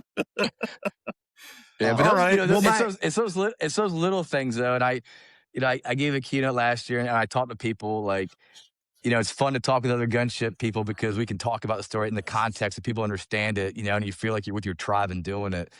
Yeah. But it's the little things of like you talked a lot about your podcast, the little shenanigans or the off the aircraft stuff. And my fondest memories, man, what I remember, I don't remember every Danger Clue shoot or whatever it was, but I remember the good times, man, of like, having shot, been on a great crew, shot, just did awesome ops, saved the friendlies, and then we're all going to breakfast together. We're all fried waffles. Fried waffles. Dude. Crack waffles. Billy badass, walking like we fucking owned the place because we just shot, and back in the old Iraq days, dude, that stuff would be on the news. I remember being in the DFAC and like they're showing shit on the new Fox News of what's going on, and we're eating, we're like, giggling and doing all that. But those are the times I remember, man. My fondest memories of just being with everybody. Absolutely. Well, and then go ahead. No, go ahead, go, bro. I was just gonna say my same kind of experience. Like just that entire process of doing it, the people that you're with, like those are absolutely like the things that you remember. I remember, Ben Naro, the Chow Hall is getting mortared, like actively getting mortared, and the TCNs run away, and he gets up, puts one of their hats on, and starts serving himself food in the line. Taking shrimp. Because everybody else is like diving under tables, and we're all just like, whatever. This isn't at that point. Yeah, it's a mortar-resistant not... roof. Like I remember, like you would be like, incoming. You're like, if it's my time, it's my time. My time, man. Let the families get it. Yeah, like we'll be fine. I remember we drove by one time. I think, were you on that crew? Yeah. Maybe it was a crew. It was like, it was in the task force compound, and the fins were sticking out of this mortar, like in the ground. We drove like right by it, and no one had found it yet. It was a UXO. We're like, holy shit. Just like right there. And I remember another time one went off. We hear incoming, and then we hear thwack outside, and me and Thorpe go running outside to go look at it. And Cartier was the deployed commander at the time. She was just about to take the actual commander job of the 4th. And we come running inside, and she's just shaking her head, and she's like, everybody else runs for the bunkers. You idiots run outside. Like, because we're like, we wanted to see it. Like, so yeah, I mean, you're just like, you know what? Screw it. Like, we're just going to have a good time, like, and enjoy the people we're here with. And it's just, you just don't think about it in the same way. After that, like, 3rd or 4th, incoming at Mortaritaville, at that point, you're like, just roll the dice. If it's my time, it's my time. I'm not going to kid up and go hide in a bunker. At this point, I'm like, I'm in crew rest, or I hate to say we don't care, but it's just, at that point, it's like trying to continue living is more of an inconvenience than it is just to live your life. And it's a terrible dynamic, but you just become so comfortable with tap dancing on a razor blade, and just because think of all the risk we, as crews took for dumbass 13-man ISR missions, like just the dumbest things possible. And then when you're in the heat of it, it's actually like, this is kind of sketch, you just eat it and you don't think about it. But yeah, that was something that always kind of got to me. I remember telling my kids when they were real young about it, and they were just like, what do you mean you wouldn't like go high? And I'm like, well, I mean, if it kills me, it That's kills a lot of me. work. Yeah, that was way too. And every First time of all, I I'm put probably that, more likely to die armor running on, to that damn bunker, like out in uncovered ground, than staying in. There was a sensor, I won't say who, but there was a sensor that got hit by a round that someone had shot up in the air. It was an AK-47 round. Yeah, hit him in the back. Yeah, and like put a Drew welt blood, on him, and everybody was trying to get him to put himself in for a Purple Heart. Yes, and I remember him being like, "If anybody does that, I will kill you." Like just being absolutely dead serious. Like, I will murder you in your sleep, because we were all like secretly planning to like put him in for a Purple Heart just to piss him off. And I remember literally being like, "I will kill you if you do that." Remember when that's the difference. Alcid got hit? Was it Alcid? Nav? I wouldn't know if they were going to have him. He took a legit shot. It was the EWO, I thought. No, he's a Nav. I thought he was a Nav. What did during pre-flight, and he caught like some shrapnel? Yeah, he caught a shrapnel on the leg, but I mean, legit, like literally, he got fragged. It wasn't like, oh, he got whatever. But I was there when the EWO shot the round through the plane. Oh yeah, that's one of the most re-listened to portions of any episode yet. Oh, dude. Oh, we man. can spend I was there when that happened. If you ever do an EWO, podcast, I just want to be on there and do EWO jokes for like an hour. I can literally do an hour of EWO jokes. You know what I mean? My joke is always, if your EWO didn't speak Klingon, he was suspect. Or if he didn't have like an 8-sided dice in his pocket, like, those are the ones you wanted. Because either you had one of those or you had a cool EWO. And if you had a cool EWO, they made him a FOCO. So there's really no way. They just took him away, from there. But you want your EWO speaking Klingon, man. Like, that's an SA-8 in track mode. Like, studying that shit on a Saturday night. Like, that's how you want them, man. Because EWO's like kickers, man. Nobody cares. Nobody cares for an EWO till it matters. One. And then you hope you have the best one there is.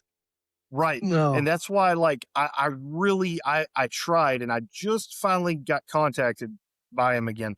I wanted desperately to do an episode with you and Rich.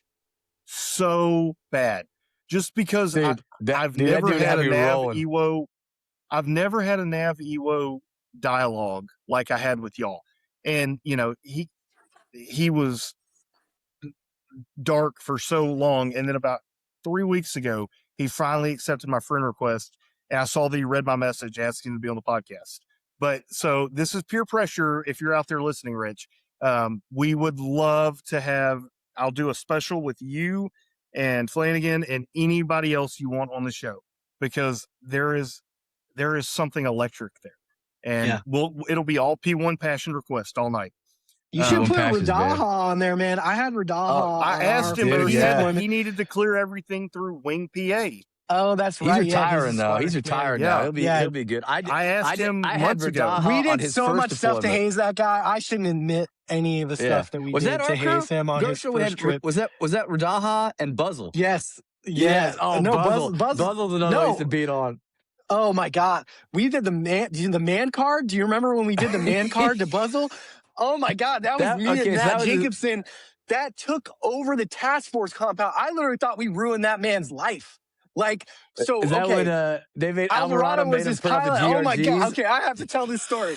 Yes. Oh man, this was I literally thought that we had like ruined his life, and Brett DeAngelis was in on this too. So Brett absolutely Buzzle's such a good dude, man. He is such a great guy. So Alvarado was his pilot, and Alvarado was making Buzzle shrink down the GRGs so he could put him in like a wristband that he was wearing, like he was like a quarterback reads the plays, And So we were just constant. Me and Matt Jacobson were constantly needling Buzzle about it, and we're like, tell him to fuck off. Tell him to make it himself. You know what I mean? Like, Stand up for like, tell yourself. him to eat shit. Like, we're like in his head, like, wow, because we're the plans crew, and we're just in there. Buzzle's like, hey, I need to use the laptop so I can do this, and because at first he tried to get us to do it. We're like, no, we're not doing that. Like, which again, like, here we are, like two E5s telling like a captain, like, you know, like, go to hell. Like, we're not doing this. I think it's a lieutenant maybe at the time. And we're like, absolutely, we're not doing that. And so we just kept giving him shit about it. And we're like, oh man, you know, you're going to get your man card pulled if you don't like tell him to fuck off. And he just wouldn't do it. So we made him a fake man card. We put his picture on it. Like we went and got his picture. We put it on there. And then we did like a ceremony at the beginning of his like flight that night. And we like took it away from him, like made a ceremony of like taking the man card away from him. And then we made, I don't know if it was a mistake or not, but we told Brett Giangelis about this and we sent him a picture of he was man over there, the card. task force LNO. Yeah, he was the task force LNO. The crystal days. And yes, and Brett put it in like the brief, like the big brief, like the pictures and everything. And so we walked into the task force job. This was the circus tent that was like made out of the plywood. This was back like when we actually fought wars. It was so funny. Yeah, like, like once the teams, war was dog. over, they had like, you know, these $100 million facilities, but like here we are actually killing dudes, and they got like rollout TVs and plywood things, and we're literally like a circus tent. And they literally put it in the brief, and we walk in there with Buzzle and me and Matt Jacobson, and like everyone starts laughing, and we can't figure out what the hell is going on. And finally someone puts it up on the like massive, like 80-foot projector in front of everybody. And they're like, it's man card. And like the whole room, like 100 people, including multiple general officers, are just laughing. Oh. And I was like, oh my God, like this guy, like what did we do? Like I thought, and then, oh man, you remember the gunner, Kevin Smith?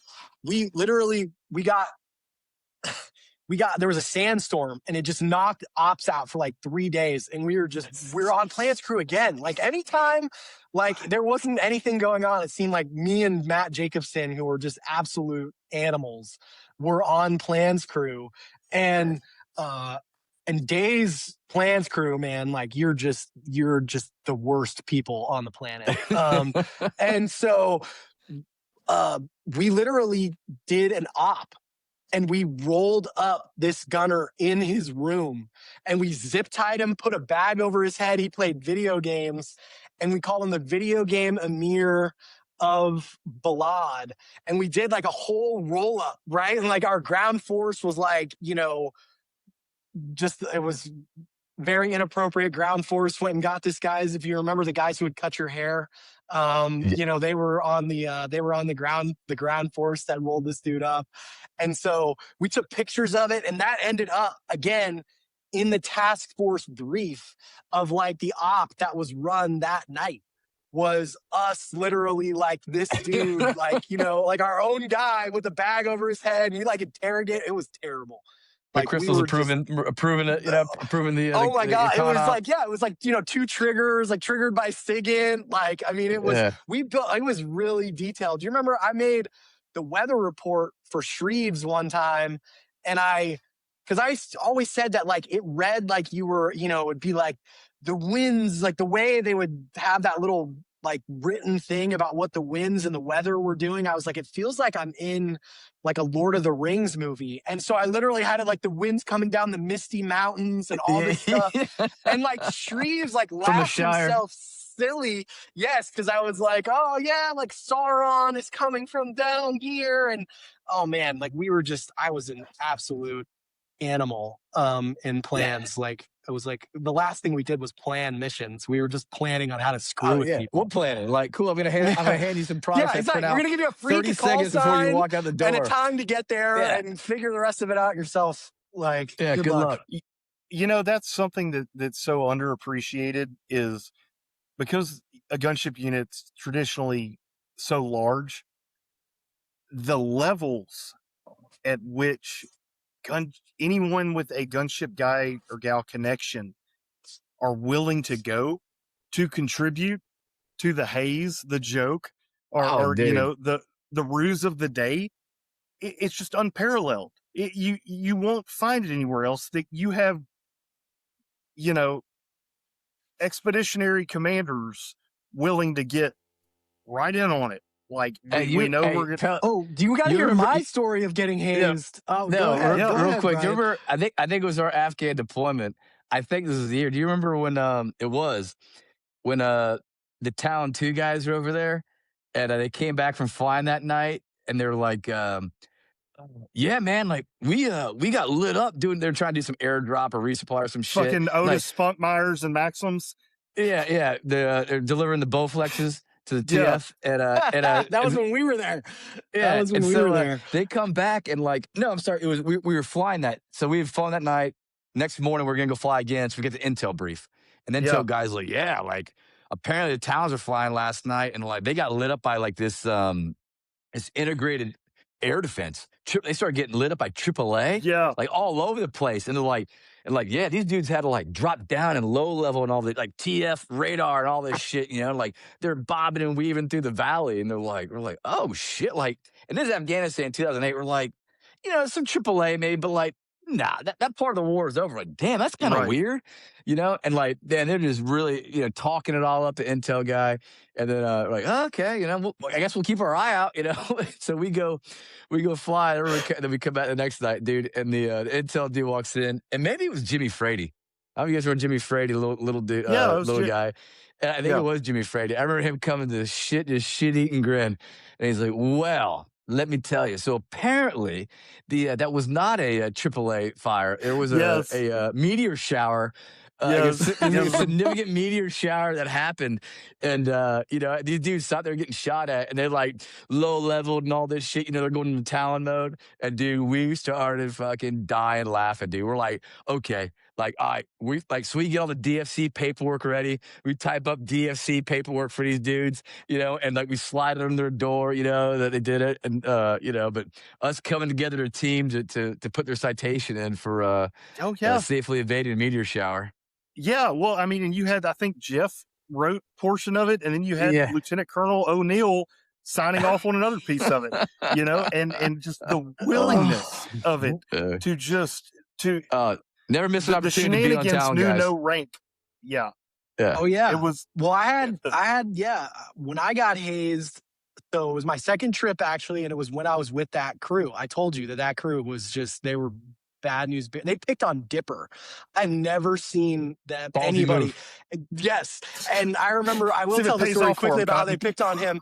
And I remember we would play Yahtzee, and they would be like clackety clackety clack, and they would slam the cup down. They had this Yahtzee cup had been broken apart in pieces like 7 or 8 times, and they would duct tape it back together every time to get it back to these gunners. Man, they were just absolute animals.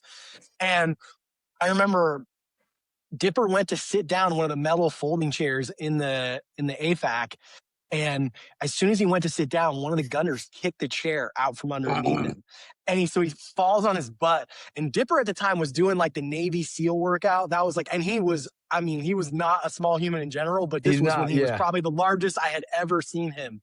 And he picked that metal folding chair up and slammed it into the ground, and it broke into about 40 pieces. Like, I didn't know a chair like that could have that many pieces. And the gunners literally are like, game's over, and like 4 gunners just go running out of the alert facility. Like, I mean, like they were so terrified. Like they were like, oh shit, like we've officially, Like, we crossed the line. Yes, like they would multiple times when I was with this crew, he would come out of the flight deck to go to the bathroom, and they would like jump on his back off the top of the BMC. Like they picked on him like crazy. And so finally, it was my turn, right? Like there was my second deployment, which for this crew was like about 7 deployments too few. And so I would just sit in the freaking crew bus and not say anything. Like I would just literally just like stare at the floor. It was like prison time. Yes. It was like, just don't look at them. Like, and maybe they won't talk to you. And so, man, I don't know why my brain had left me for a couple of days, because I think I was just so scared to just be around these people. And I had left my CAC card in the computer a couple times. And Yeah, it was bad. Oh, So the second time I did it, I come back and my cat card is not there. And I mean, I had been out of that room for, I don't know, 90 seconds tops. It wasn't like I had walked away for an hour. it's 88 seconds too long. Yeah. That's And right. so I can't find my cat card. So I do what I'm supposed to do. I go to the aircraft commander and I'm like, sir, I lost my cat card. This is what I did. I'm really sorry. And so he's like, okay. And by the way, he was already in on it. And so we got sent back to the pods because we were like the third or fourth crew and they didn't have anything for us to do. So we're just sitting in the pods. I'm sitting in my room, by myself, knock on the door, and it's two security forces people. And so I, like, hey, and I have my flight suit tied around my waist. And they're like, hey, did you lose your cat card? I was like, yes. And they're like, okay, we need you to step outside. And they proceed to tell me this whole long story, you know, about like a TCN had it and was trying to use it to access and an area he wasn't supposed to be in. And he said that I had given it to him and yada, yada. Now, part of the story was like, let's just say I had something on me that I just shouldn't have had in my flight suit at that particular moment. And they were literally like, we're going to need to search you. And I was like, everybody like thought it was so funny because they said your eyes just went like super wide. And because they all thought like I had fallen for it. For the record, the moment I got pulled outside, I knew I was getting punked. But when they were like, we're going to search you, I was like, oh shit. I was like, if these guys No, for open real. that pocket, like I could go from like, oh, this was funny to like, oh, you're in trouble. And so I was like, God damn it. And so literally, like, as they're about to get to that part of my flight suit while they're like basically strip searching me with the whole crew watching, we get a call and it's like, hey, you got to go back. And so then it's like, ha, we got you. They give me my freaky cat card back. And like, and everybody, and I couldn't say anything, right? First of all, I'm not going to give these guys any sort of ammo. Some of these guys are probably literally going to be listening to this.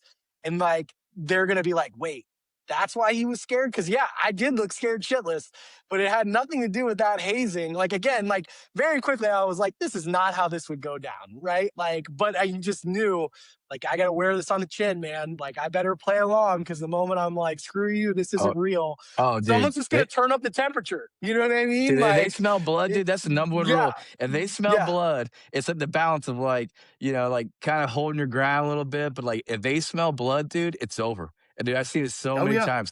I've seen a couple of EWOs, man. They try to drop the officer card, like, you will respect me and all stuff. It's like, oh, bro, it's gonna be bad for you, man. It's gonna be bad. But I've seen that too. Bad to the pizzas, because I laugh at this because I always tell this story.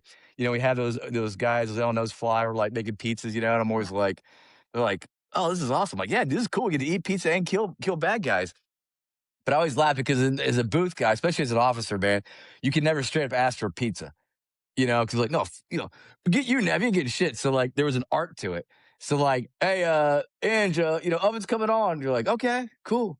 And then you'd be like, oh, hey, is you all cooking something? So I just smell something going on. Like, oh yeah, we're cooking pizzas, Nav. Like, oh, okay, cool. Yeah, they'd be like, well, you want one?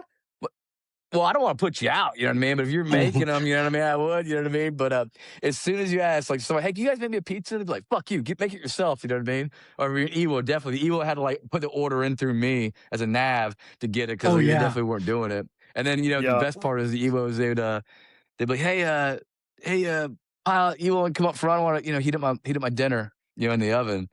It's like, oh yeah, hold on, you clear the front. The engineer reach over and pull the circuit breaker on the thing, and they go up there like it wouldn't work. I'm like, oh, sorry, yeah, I don't know, it's just in off, And then somebody else would go up there and put the circuit breaker back in, man. Yeah, the Ewos took the brunt, but the pizzas, man, that was an art to that of cooking, and some are better than others at making them, but those are probably some of the best food I've had. I don't know, this might be my real claim to fame in gunships. I'm pretty sure I still hold the record for the most pizzas ever eaten in a combat mission. It was 11 and a half 11 and a half of those pizzas. The gunners just kept giving them to me. And I was like, it was like a point of pride at that point. I was like, I just can't give up. I mean, like, I don't think I used the bathroom for a couple weeks after that. Yeah, I'll skip but So we need to I do. think I might hold the combat record for the most pizzas in a combat flight. I don't know. So we need to do like a comparison analysis with you and the pizzas versus Shipley and the gunners basically force feeding him Otis Spunkmeyers and the amount of caloric intake over that amount of time. He says somewhere somebody has like a caloric intake like count for him of how much they fed him over amount of time. We're still trying to collect that. Brad Little supposedly has it, but he won't respond. Brad Little. Yeah, that's great.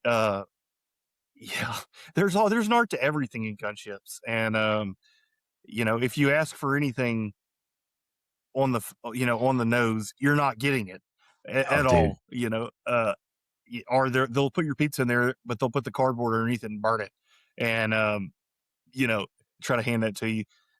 So, all right, guys, we got like 10 minutes left. I just kind of want to touch on, you know, where you're at now and what you took from gunships to help make you successful at where you're at post gunships. Start with you, Mike.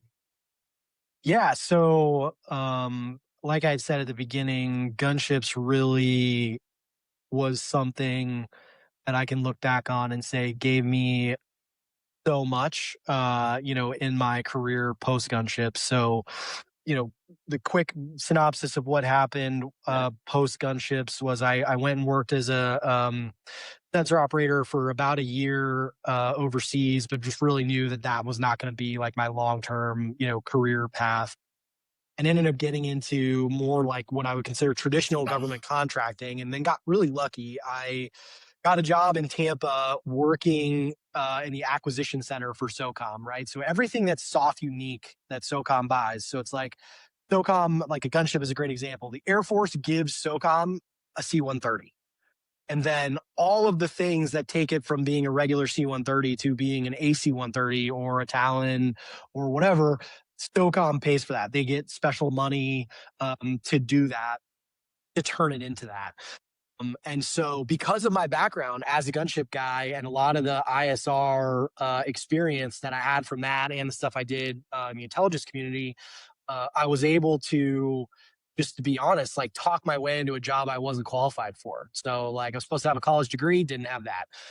Was supposed to have some very specific, you know, tools and experience, and had some tangential stuff, but ultimately just kind of convinced these people like, hey, I'm smart. And they were desperate, honestly, for someone to take that particular job. Like, just let me work my ass off and I'll prove to you that like I can learn something. Because I think one thing you learn just being in the military writ large, I think gunships is probably this on steroids, is that like everybody kind of starts from zero. And if you're willing to work hard enough, you can learn how to do a job. Right? Like, now, again, some things require certain amounts of, call it, natural talent or skills. But above and beyond that, a lot of it, once you meet that minimum standard, is really just how hard do you want to learn to do it, and how much are you willing to work for it. So got the opportunity to do that job and ended up with a guy that was an expert in that job, being essentially the guy who was sitting next to me in that office. And I just admitted to him like, hey man, like I don't know this system the way that I'm supposed to, but like I can learn. Like if you will teach me, I will learn. He basically handed me a manual, just like think about getting handed, you know, your pubs, and was like, go learn, go read this, and then come back. And then within about 48 hours, I had read the entire thing, all like 450 pages. And not to say I was an expert at that point, but now at least had like a baseline for him to train me on. And all the way through that, I just did what gunship people do, right? Like the thing that I learned from gunships was we go to a place, we tell people what we're capable of, and then we teach them more and more that we're capable of doing more and more for them. And that we're going to work so hard for them that we're going to be the asset that they're going to want to choose over and over and over again, because, you know, we understand ourselves and are willing to work hard enough to deliver the results. And I really learned that like in business, a lot of times, like that's really what it was. Like if you're willing to grind for it and you want to provide value to other people, you want to listen to them and understand I remember learning from Flanigan back in the day that, teaching, first time JTACs, like, what's your desired effect? Right? You get guys that are like, give me 4 105s. Like, why? Like, you want to take the building down? Like, why? How did you come up with that number? I remember that exact number getting thrown at us and Flanigan being like, where'd you come up with four? Like what? Three and a half. Like, how did you decide that that was the number? Um, and so again, like really getting to learn in that case with customers, like what is your desired outcome? Like what is the desired effect? And what I also got to learn was how SOCOM bought things, right? Like, cause I'm sitting there with the acquisition people and they're making all of these multi-million-dollar, $100 million acquisition decisions to buy things from different vendors for all of these different capabilities. And it just really dawned on me that, what they're really buying is they're buying someone that they believe understands their problem and is willing to do whatever they can to solve it. And so that really ignited an entrepreneurial side of me that I think existed on some level. I was always that kid who was like figuring out how he was going to like, do a car wash or some crazy shit like that to make money. But like now it was like, okay, but this is where I want to be. Right. And this is the community that I want to do it for. This is the mission that I want to serve. And the other thing that really wrapped into it was honestly that night when those two guys died. And, because I started really supporting the Intel side of things. And I remember just really constantly thinking about how I wanted to be a part of something that prevented things like that from happening again. Right. Because it was like there was lack of information that we had, maybe lack of experience that I possessed that didn't cause me like a more senior version of me, even on a gunship. And I think, Flanagan, you probably would say the same thing about yourself post that as a nav, that would have stood on the desk and yelled on the radio to those guys and be like, absolutely not. Like, you are not going into that building. Like that is Yeah. a terrible idea. You are not going to do that. And those are the kinds of things that you live with about like, what could you have done? And so it really felt like this work opportunity that I had was my opportunity to build things that were going to prevent situations like that. And man, the technology in our space has just really advanced in ways that, just didn't exist when we were in gunships. Like the things we can do now are just absolutely incredible. The outcomes that we can almost essentially predict, the ways we can find bad guys, the things we can do. And just I had the opportunity to really get really in the weeds on that stuff. So again, I married that with kind of an entrepreneurial desire and ended up starting a company and ultimately growing it over a 5-year period, to, a pretty significant size that, General Dynamics is, one of the 5 largest defense contractors in the world, said, hey, we really think what you're doing there is interesting and valuable. We'd like to take it off your hands. And so obviously went through the process of, selling the business at that point and explaining to them exactly what we did and why it was valuable. Obviously they knew enough that they were interested in buying it, but, you really got to kind of get in the weeds on it. And then now, work for, again, the business unit that I work for is $9 billion of a $51 billion organization. And so really have an opportunity to be a part of what I describe as like a generational impact to national security. Like that's ultimately the goal that I personally, hope to have, in this industry. And, I think, in a good way, I can't really talk about it, but our business has been intimately involved in some of the most impactful things that have happened and do happen even now on the battlefield. And so that is just something that I'm super proud of. And I just don't think I would have had the fire to do something like that if I hadn't been all the way at the tactical level in a gunship. And also think I wouldn't have had the credibility. Like I can stand in a room with the 4-star or other senior level people from the different task force, and I can speak with a different level of authority. Because yeah, I'm a nerd. Like I can't deny that. Like I am an absolute IT dork. But I also have some other stuff that I did in addition to that that has real operational credibility. Like most people don't know this, but General Clark, who was the SOCOM commander, he was the Task Force 17 commander. So we worked with him when he was a lieutenant colonel. And so, like a lot of these people, we've had the opportunity to know and support in different ways. Through our work. And so when I go stand in front of a SEAL team, stand in front of, different Army units, etc., and I say, hey, like this is the operational stuff that I've been a part of, they know that my personal credibility is that I have a desire to actually be there and have an impact on the actual mission, and has risks for those missions. Again, I don't think any of us would consider ourselves a true operator. I certainly don't.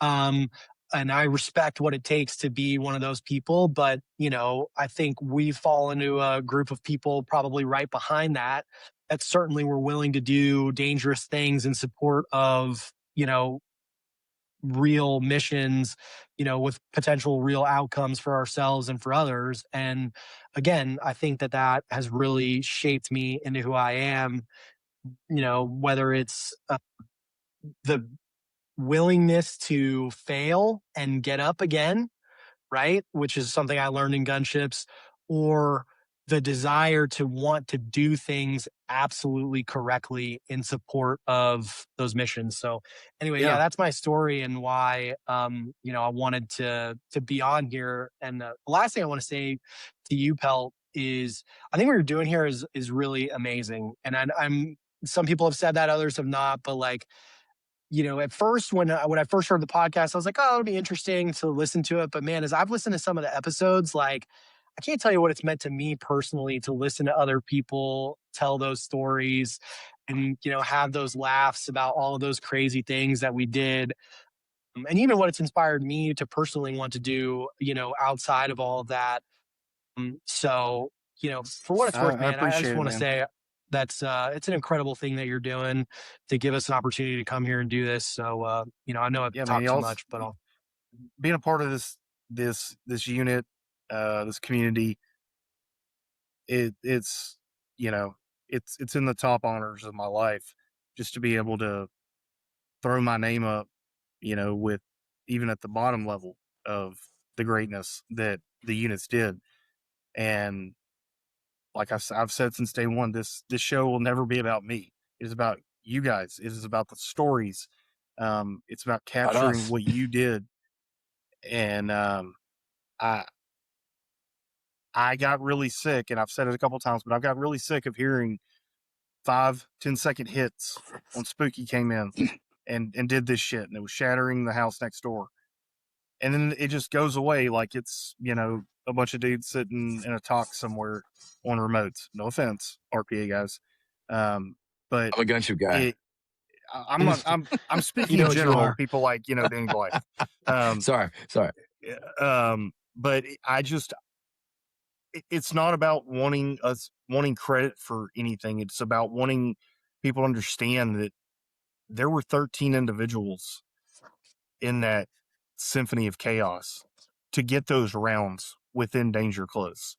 And it took 13 people that could turn it on no matter what they did the night before, no matter what circumstances they were facing, to ensure that those task force and the operators on the ground got to go home and meet their kids or,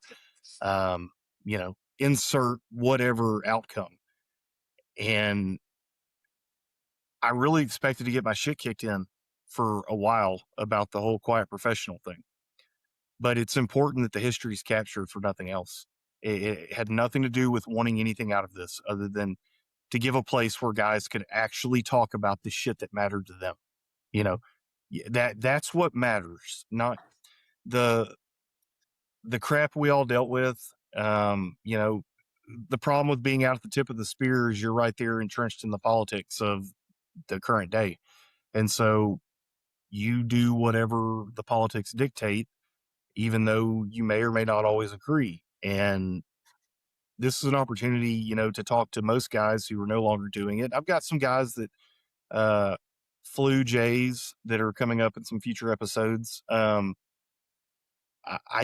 I just want to tell the gunship story, and I want to do the community justice, because I mean, it's relevant enough in pop culture now that the stories be told for our, you know, our family's sake, our kids' sake, for history, because I love supporting all the operators, but there's a lot of books and shit written about all those guys, and there's very little out there publicly about the community, you know, the air commandos, and being a portion of, you know, the 1st and 27th Sal and everybody else, and especially being the gunships. And Chris Jetty said it so well, that you're right on the cusp of special operations. Even though we were part of it, we were right on the cusp of this.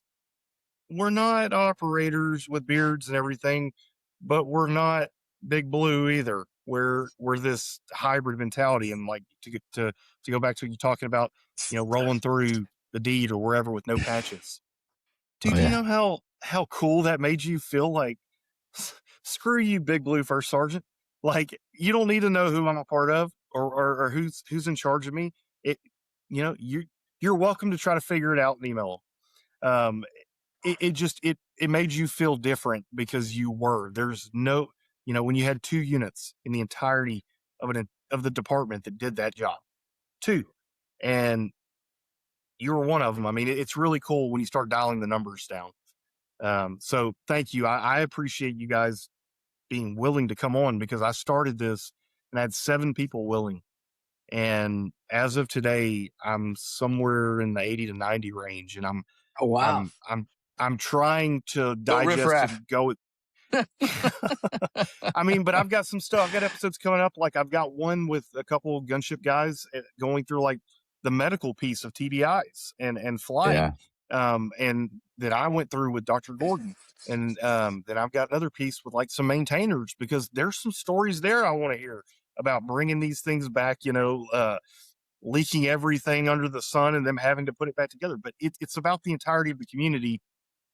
But it more than anything, it's about keeping us connected to the one place we'll always feel like is our family. So Yeah. Yeah. No, I couldn't thank agree you. more. Yeah. And that's what, again, Michael and I have talked about this before, is that having a voice for our community. And again, I think we're all hesitant to be, you know, the voice, or like, hey, I don't speak for the whole gunship community. But again, I think all us coming together and talking about our culture and what we experience, because, and I'll say it to any task force dude, any ground dude, like everything those guys did, dude, they were supported. And they know that Yep. too, right? I know you're all. My hats off to those guys of what they did and what they have done. I mean, it's unreal. You know Right. what they were asked to do in those wars. I mean, appreciate it, but we were there too. You know, and it's a different We type were of they it's a were the different type of war operators, for we were us. the enablers.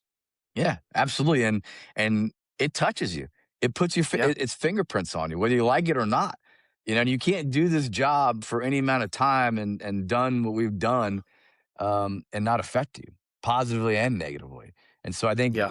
you know, your podcast for people to come on and talk about that, to realize you're not alone. And I think we've Yep. had a lot of issues in our community that we don't really talk about, because of it. And nobody wants to be the guy or the gal to say, you know, that hey, I'm having issues, or I don't understand, or I still am upset about this one shoot, you know, or what we Yeah. did or what we didn't do. Um, and you can't tell me that, again, like you do this just many years, that you're not going to touch by it. But so I'm grateful you're doing. I've got to be a part of it. And again, I Well, love it. And what I take from the gunship community moving forward, and what I always have, is just it's just a culture of, you know, really anytime, any place, brother. You know, say when, yeah. call sign, grid, and a frequency. And what we experienced and what we did, like the French getting overrun, just getting into total chaos, literally just getting thrown into chaos consistently, and just trying to figure it out, and get it worked out, and working through it as a crew. And that's really what I've taken forward, you know, moving from the, you know, the gunship to the MQ9 community, which I joke. I was like, you know, a wise man once said, I'm a hockey player playing golf. You know, you know, you Yeah. guys probably Happy know who that is. Gilmore. Happy Gilmore, right? So I used to say, Yeah. hey, I'm a gunship guy flying this MQ9. Like, I'm not an MQ9 guy. So just so you know that, like, you know, it's like telling people I'm a pilot. Like, never miss an opportunity to tell people I'm gunships. You know, like this one time in gunships, you know, that whole thing. But literally, that's what Then it I was was. shooting. Yeah, no, shoot. Yeah, oh, yeah. So It's that- like, oh, I get to so pull a there you trigger were. now? It's awesome. Yeah. But again, There that it was. mentality, because that community, man, is a lot different. And they had the fighter guys, they were born from the fighter community and how they operate in their culture. So taking our culture to the second SOS and bringing that anything's possible. The answer is always yes, but Yep. right? I will find a way to do this because, again, some of the missions we did, we were asked to do things. We're like, there's no way we're going to do this. Oh, it is because we're literally getting thrown into the tip of the spear, man. You know, whether it's a big mission, whatever it is, and finding out a way to get it done and working with each other to figure that out. Like, here, we're going to need $1 million, a time machine, a presidential pardon, you know, but this is how you get it done. Do you want to do it or Right. not? And so bringing that culture to the MQ9 community where is the task force is literally in their cockpit. And you talk about, you know, meeting guys, especially Army guys that like, oh, I could do this job, or like that's what they believe for that. And so me going to that community where they're literally telling you every little single thing about how to weaponeer, you know, and getting in there and be like, who are these dudes? You know, and that community is not used to talking back to the task force, you know, where I'm like, I don't give a shit who you are. You know, like you'll tell me the effects you want. I'm the weapons expert. I'll tell you how to do that. And so a lot of the things I was able to do and success was because of that and pushing limits and questioning why we do things and the dogmas. Right. You know, like I've mentioned before, you know, we landed an MQ9 on a highway for the first time, you know, and that was like mind blown for that community because they've never done anything like that. You know, as part of some other big operations, I was in the seat for the final exfil of Afghanistan. You know, I was in the seat the day they overran the airfield and it was just straight chaos and trying to figure that out. So all my background and having that from our community, I was able, and especially being in a leadership position, able to translate that and how you work through it. And so that's probably the biggest thing I always took forward is just the having the baseline of be able to plan on the fly. And it was always because we did our homework. It's because we always had trained to a standard at home. And whether it was painful or not, the 1 to 50s and 3 points of confirmation and all the things we're going to go through and 1,000 questions of it, what that allowed us to do was to run and gun, right? It Yep. was allowed us to call sign freak. We run a door because we could work through that process rapidly because we trained it so much and we did our homework. And Right. we were essentially lawyers in the aircraft, you know? Yeah. 4 or 5 different customers with different ROEs and tactical directives. Oh, can we kill this guy now? Or what do we got to have for this or that? These guys trying to get to shoot. And so understanding that and taking it as, you know, as I move forward into the MQ9 community, do a lot of things with that. And that's really what I miss probably the most. You know, I'm an airline pilot now, which is awesome. I had a great transition, man, from the civilian military world to civilian world. You know, a big company, great money, doing pretty much what I did for a living as a pilot obviously is a little bit different, but 6 months kinda into it, man, you know, it's like something's wrong, you know, and I'm missing something. And what I found out what I'm missing is just the identity and purpose of it. Yeah. And I'm a guy like, man, I'm Brian, dude. Like I was Brian before I came in the military. I'm Brian. I'm afterwards. My identity is not really wrapped up in that, you know. Like, yeah, I was a lieutenant colonel when I retired, but like that's not, you know, that's just a part of me. It's not my identity. But what you realize is just you know, and I think it's a good NFL coach has said it, you know, doing hard shit with good people. And that's what I Yeah. miss the most. Right. And I think that's what we all crave, and that it's almost unfair to anything we do now because of what we did. Such hard things, such great people and purpose and doing that and getting after it. You miss that. And that's what I miss. You know, I'm sure, you know, Michael did that with his company. You can see it. You know what I mean? He Yep. built a company from scratch, you know, and did hard things with good people. And it's that you know, that juice that runs kind of through your, you know, through your veins. And so that's kind of what I'm moving on now, you know, is looking for that sense of purpose. And so I've done a little bit of speaking and trying to help other veterans with that. I have a keynote I'm going to do in September, hopefully here in LA, to talk about that. And again, transition, helping veterans, you know, identify that or at least know it's coming with Yeah. that and help guide them through that process using the lessons I've learned, you know, flying gunships as well as my stuff with cancer and that resiliency to kind of apply forward. So I'm Yeah. grateful to be part of this community. I'm proud to be part of it, say that I'm a gunship guy, you know, and hopefully, you know, I did my part. You know what I mean? That when people mention my name or bring it up that, hey, I use a gunship dude through and through, you know, never had a DFC or a single mission air medal, never Winchester. You know, I just kind of did my part. And that's what I loved about being about it, just being surrounded by other people that's all they wanted to do was protect the Yeah. ground party and bring everybody home.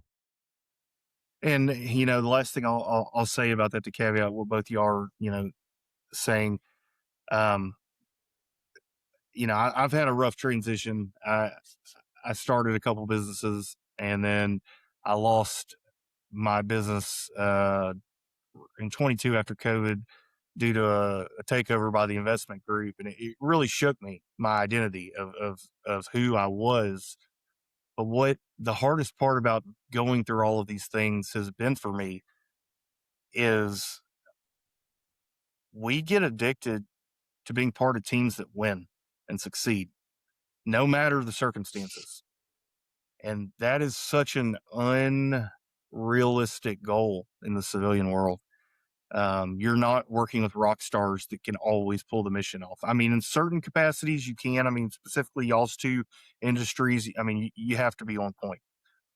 But that's been the hardest part for me is trying to redefine myself outside of a career and not invent my identity, but what's left when you take away these things. And that's one of the main reasons, the selfish reasons I started the podcast, was I wanted to be able to see if I could still stick my neck out without risk being chopped off again, because when the investment group took my businesses from me, I didn't know what was left. And I realized I was going to finally default a couple years later, back to, I'm going to put back out there something those some bitches can never take away.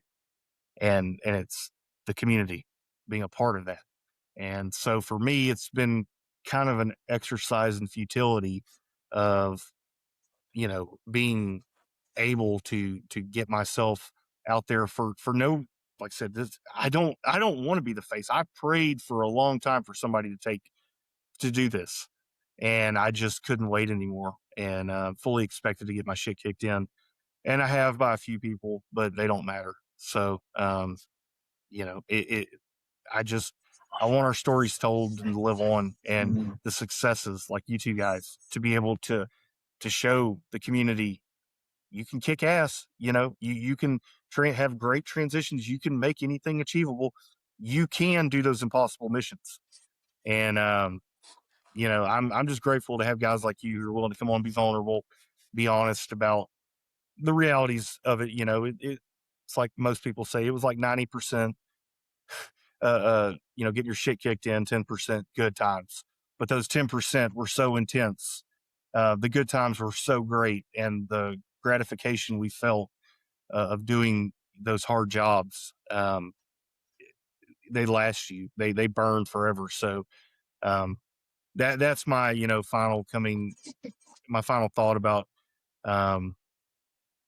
selfish reasons why I did this, and it was to see if I could still put something out there that was an intrinsic part of me that couldn't be taken. And so I'm super proud to know you guys, to have flown with you guys, deployed with you guys, worked with you, and I'm grateful that y'all gave me the opportunity just to share your stories. And without that, if there's nothing else, guys, you're cleared off. This should be up next week, and I would love to have you back if you ever want to come back and be a guest again, or anybody you want to pair up with. Any suggestions, ideas, bitches, gripes, complaints, send them to deathoncall at deathoncallpodcast at gmail.com. And other than that, thank you guys. Cheers. Thanks. Thanks.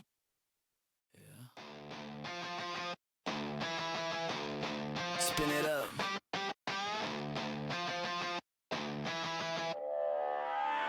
Eyes on.